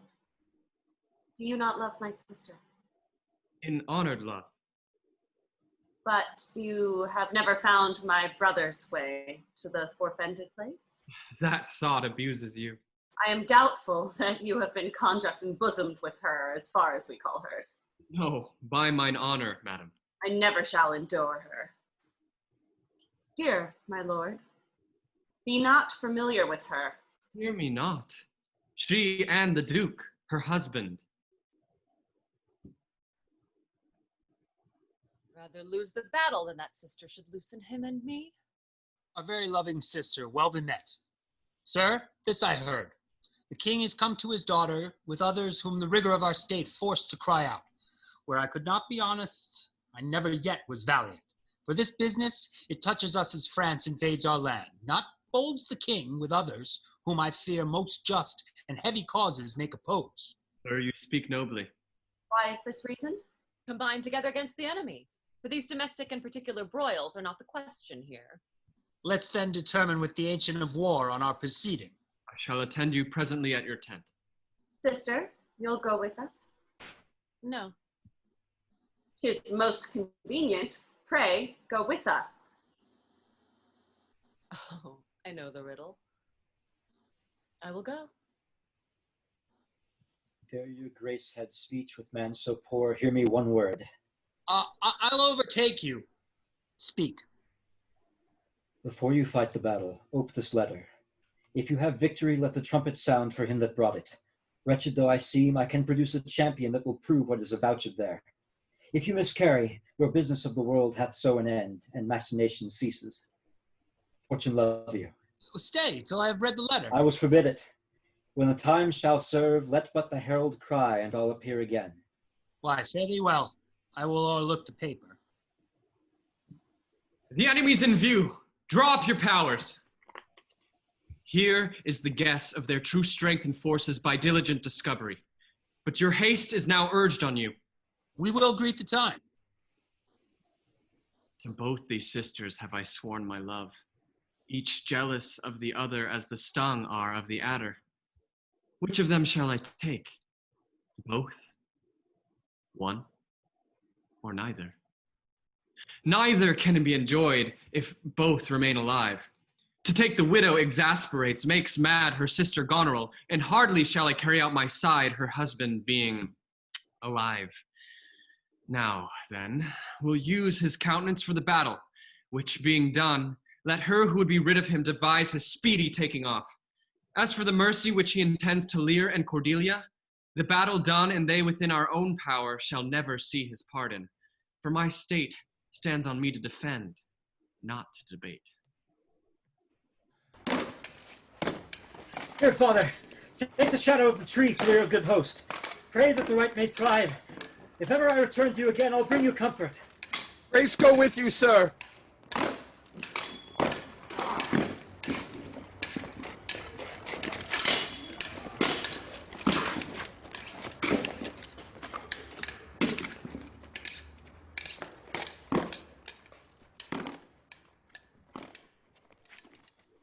Away, old man! Give me thy hand, away! The king hath lost, and he and his daughter ta'en. Give me thy hand, come on! No further, sir. A man may rot even here. What, in ill thoughts again? Men must endure, their ripeness going hence even as they're coming hither. Ripeness is all. Come on.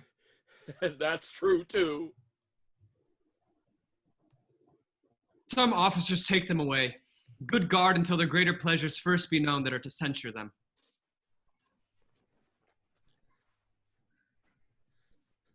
Father, we are not the first who with best meaning have incurred the worst. For thee, oppressed king, I am cast down.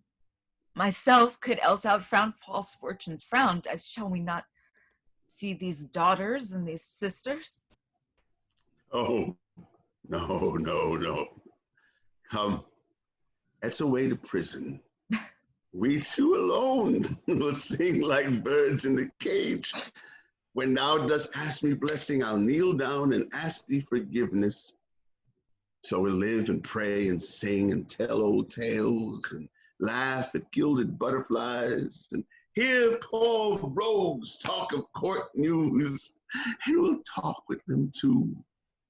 Who loses and who wins, who's in and who's out, and take upon the mystery of things as if we were God's spies. And we'll wear out in a walled prison packs and sects of great ones that ebb and flow by the moon. Take them away.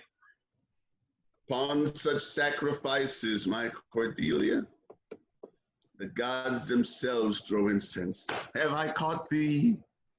He that parts us shall bring a brand of heaven and fire us hence like foxes. Wipe thine eyes. The good years shall devour them, flesh and fell, ere they shall make us weep. We'll see them starve first. Come. Come hither, Captain. Hark. Take thou this note. Go follow them to prison. One step I have advanced thee. If thou dost as this instructs thee, thou dost make thy way to noble fortunes. Know thou this, that men are as the time is. To be tender-minded does not become a sword. Thy great employment will not bear question. Either say thou do it, or thrive by other means. I'll do it, my lord. About it, and right happy when thou hast done it. Mark, I say, instantly, and carry it so, as I have set it down. I cannot pull a cart, nor eat dried oats. If it be man's work, I'll do it. Sir, you have showed today your valiant strain, and fortune led you well. You have the captives who were the opposite of this day's strife. I do require them of you, so to use them as we shall find their merits and our safety may equally determine. Sir, if I thought it fit to send the old and miserable king to some retention and appointed guard, whose age had charms in it, whose title more, to pluck the common bosom on his side and turn our impressed lances in our eyes, which do command them, with him I sent the queen, my reason all the same. And they are ready tomorrow, or at further space, to appear where you shall hold your session. At this time we sweat and bleed. The friend hath lost his friend, and the best quarrels in the heat are cursed by those that feel their sharpness. The question of Cordelia and her father requires a fitter place. Sir, by your patience, I hold you but a subject of this war, not as a brother. That's as we list to grace him. Methinks our pleasure might have been demanded ere you spoke so far. He led our powers, bore the commission of my place and person, to which the immediacy may well stand up and call itself your brother. Not so hot.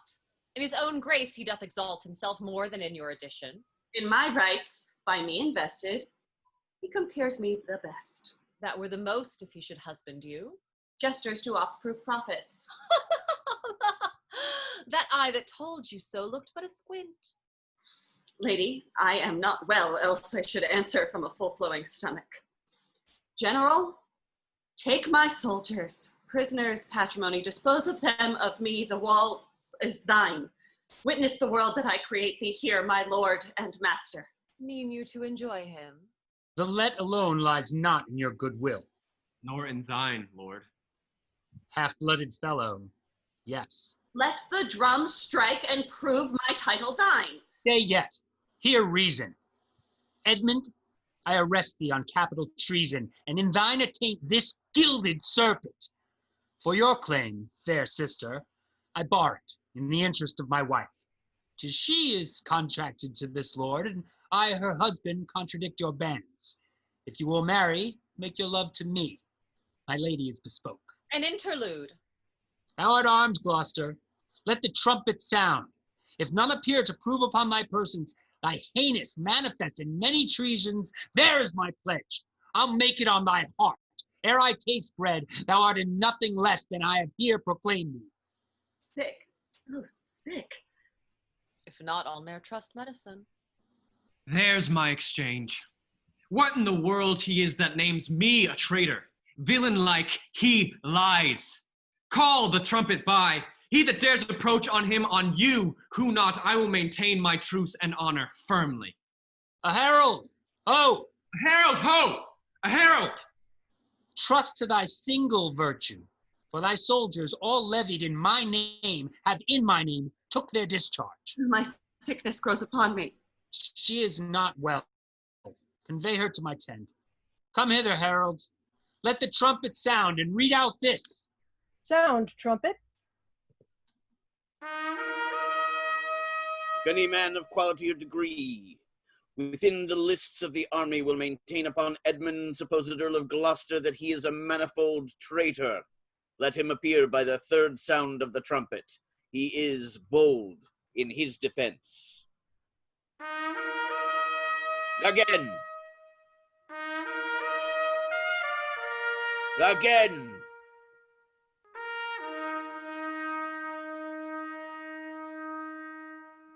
Ask him his purposes, why he appears upon this call of the trumpet. What are you? Your name, your quality, and why you answer this present summons? No, my name is lost. By treason's tooth bare gnawn and canker bit, yet am I noble as the adversary I come to cope. Which is that adversary? What's he that speaks for Edmund, Earl of Gloucester? Self, what sayest thou to him? Draw thy sword, that if my speech offend a noble heart, thy arm may do thee justice. Here is mine. Behold, it is my privilege, the privilege of mine honors, my oath and my profession. I protest, maugre thy strength, place, youth, and eminence. Despite thy victor sword and fire new fortune, thy valor and thy heart, thou art a traitor. False to thy gods, thy brother and thy father. Conspirant against this high illustrious prince, and from the extremest upward of thy head to the descended dust below thy foot, a most toad-spotted traitor. Say thou no.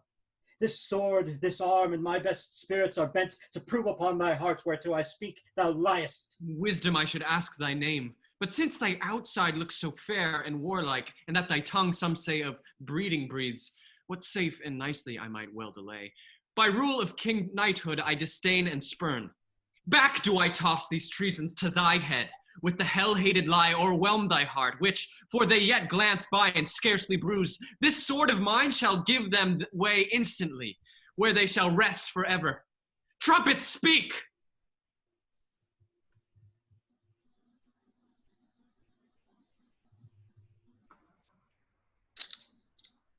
Save him! Save him! Oh, God. This is practice, Gloucester. By the law of war, thou wast not bound to answer an unknown opposite. Thou art not vanquished, but cozened and beguiled. Shut your mouth, dame, or with this paper shall I stopple it. Hold, sir. Thou worse than any name, read thine own evil. No tearing, lady. I perceive you know it. Say if I do, the laws are mine, not thine. Who can arraign me for it? Most monstrous. Oh, knowst thou this paper? As me not what I know. Go after her. She's desperate. Governor. What you have charged me with, that have I done, and more, much, much more. The time will bring it out. 'Tis past, and so am I. But what art thou that hast this fortune on me? If thou art noble, I do forgive thee. Let's exchange charity. I am no less in blood than thou art, Edmund. If more, the more thou hast wronged me. My name is Edgar, and thy father's son. The gods are just, and of our pleasant vices make instruments to plague us. The dark and vicious place where thee he got cost him his eyes. Thou hast spoken right. 'Tis true. The wheel is come full circle. I am here. Methought thy very gait did prophesy a royal nobleness. I must embrace thee. Let sorrow split my heart if I ever did hate thee or thy father. Worthy prince, I know it. Where have you hid yourself? How have you known the miseries of your father? By nursing them, my lord.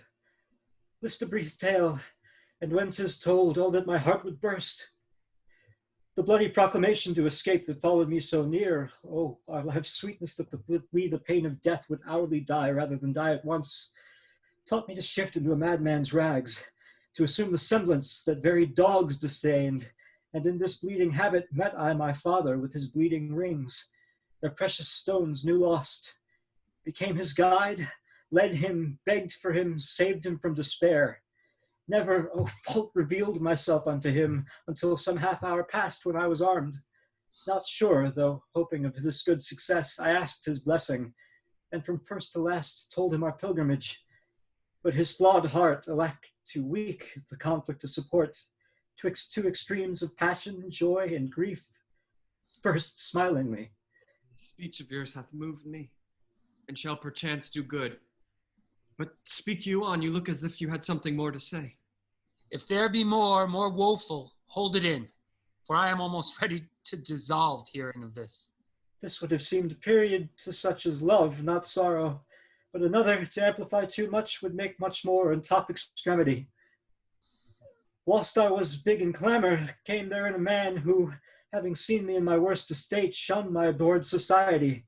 But then, finding who 'twas that so endured, with his strong arms he fastened on my neck and bellowed out, as he burst heaven, threw him on my father, told the most piteous tale of Lear and him that ever ear received, which, in recounting, his grief grew puissant, and the strings of life began to crack.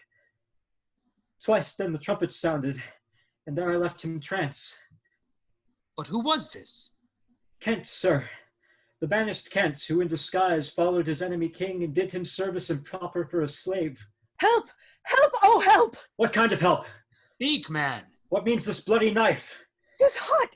It smokes! It came even from the heart of... Oh, she's dead! Who dead? Speak, man. Your lady, sir, your lady. And her sister by her is poisoned. She confesses it. I was contracted to them both. All three now marry in an instant. Here comes Kent. Produce the bodies, be they alive or dead. This judgment of the heavens that makes us tremble touches us not with pity. Oh, is this he? The time will not allow the compliment which very manners urges. I am come to bid my king and master I good night. Is he not here? Oh, great thing of us forgot. Speak, Edmund. Where's the king, and where's Cordelia? Seest thou this object, Kent? Alack, why thus? Yet Edmund was beloved, the one the other poisoned for my sake, and after slew herself. Even so. Cover their faces. I pant for life. Some good I mean to do, despite of mine own nature. Quickly send, be brief in it, to the castle, for my writ is on the life of Lear and on Cordelia. Nay, send in time. Run! Run, oh run! To who, my lord? Who has the office? Send by token of reprieve. Oswald, take my sword. Give it to the captain. Haste thee for thy life. He hath commissioned from thy wife and me to hang Cordelia in the prison, and to lay the blame upon her own despair that she fordid herself. The gods defend her. Bear him hence a while. Oh! Oh! Oh, you are men of stones. Had I your tongues and eyes, I'd use them so that heaven's vaults should crack. She's gone forever. I know when one is dead and when one lives. She's dead as earth. Lend me a looking glass. If then a breath will mist or stain the stone, why then she lives? Is this the promised end? Bridge of that horror. Fall and cease. This feather stirs, she lives. If it be so, it is a chance which does redeem all sorrows that ever I have felt. Oh, my good master. Prithee away. 'Tis noble Kent, your friend. A plague upon you, murderers, traitors, all. I might have saved her. She's gone forever. Cordelia. Cordelia. Stay a little. What dost thou sayest? Her voice was ever soft, gentle, and low. an excellent thing in woman. I killed the slave that was a hanging me. 'Tis true, my lords, he did. I've seen did I not, fellow? I've seen the day. With my good biting falchion, I would have made him skip. I am old now, and these same crosses spoil me. Who are you? My eyes are not of the best, I'll tell you straight. The fortune brag of two she loved and hated. One of them we behold. The dull sight. Are you not Kent? The same, your servant, Kent. Where is your servant Caius? He's a good fellow, I can tell you that. He'll strike, and quickly too. He's dead and rotten. No, my good lord, I am that very man. I'll see you straight. That from the first of difference and decay has followed your sad steps. You are welcome hither. No man, nor no man else. All's cheerless, dark, and deadly. Your eldest daughters have fordone themselves and desperately are dead. Aye, so I think. He knows not what he says, and vain is it that we present us to him.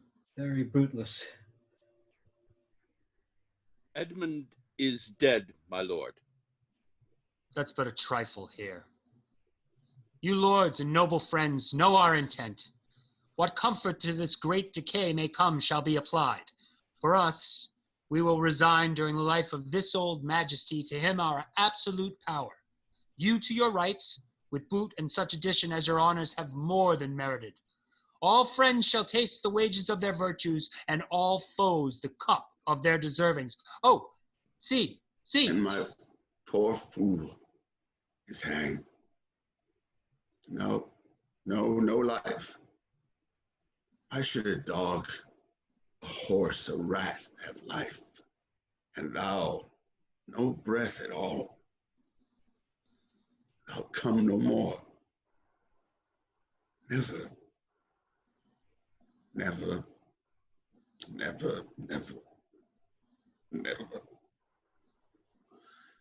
Pray you undo this button. Thank you, sir. You see this? Look on her, look. Her lips. Look there. Look there. He faints. My lord. My lord. Break, heart, prithee, break. Look up, my lord. Vex not his ghost. Oh, let him pass. He hates him that would upon the rack of this tough world stretch him out longer. He is gone indeed. The wonder is he hath endured so long. He but usurped his life. Bear them from hence. Our present business is general woe. Friends of my soul, you twain rule in this realm, and the gored state sustain. I have a journey, sir, shortly to go. My master calls me. I must not say no. The weight of this sad time we must obey. Speak what we feel, not what we ought to say. The oldest hath borne most. We that are young shall never see so much, nor live so long.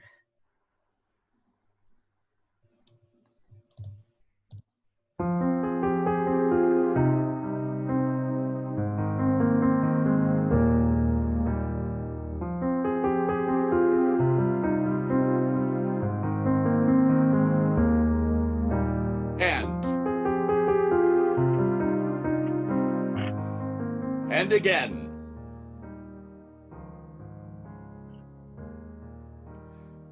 Thank you to everyone watching. Thank you for coming. We're going to be hanging out in and out a little bit. We may be in touch with you. Thank you.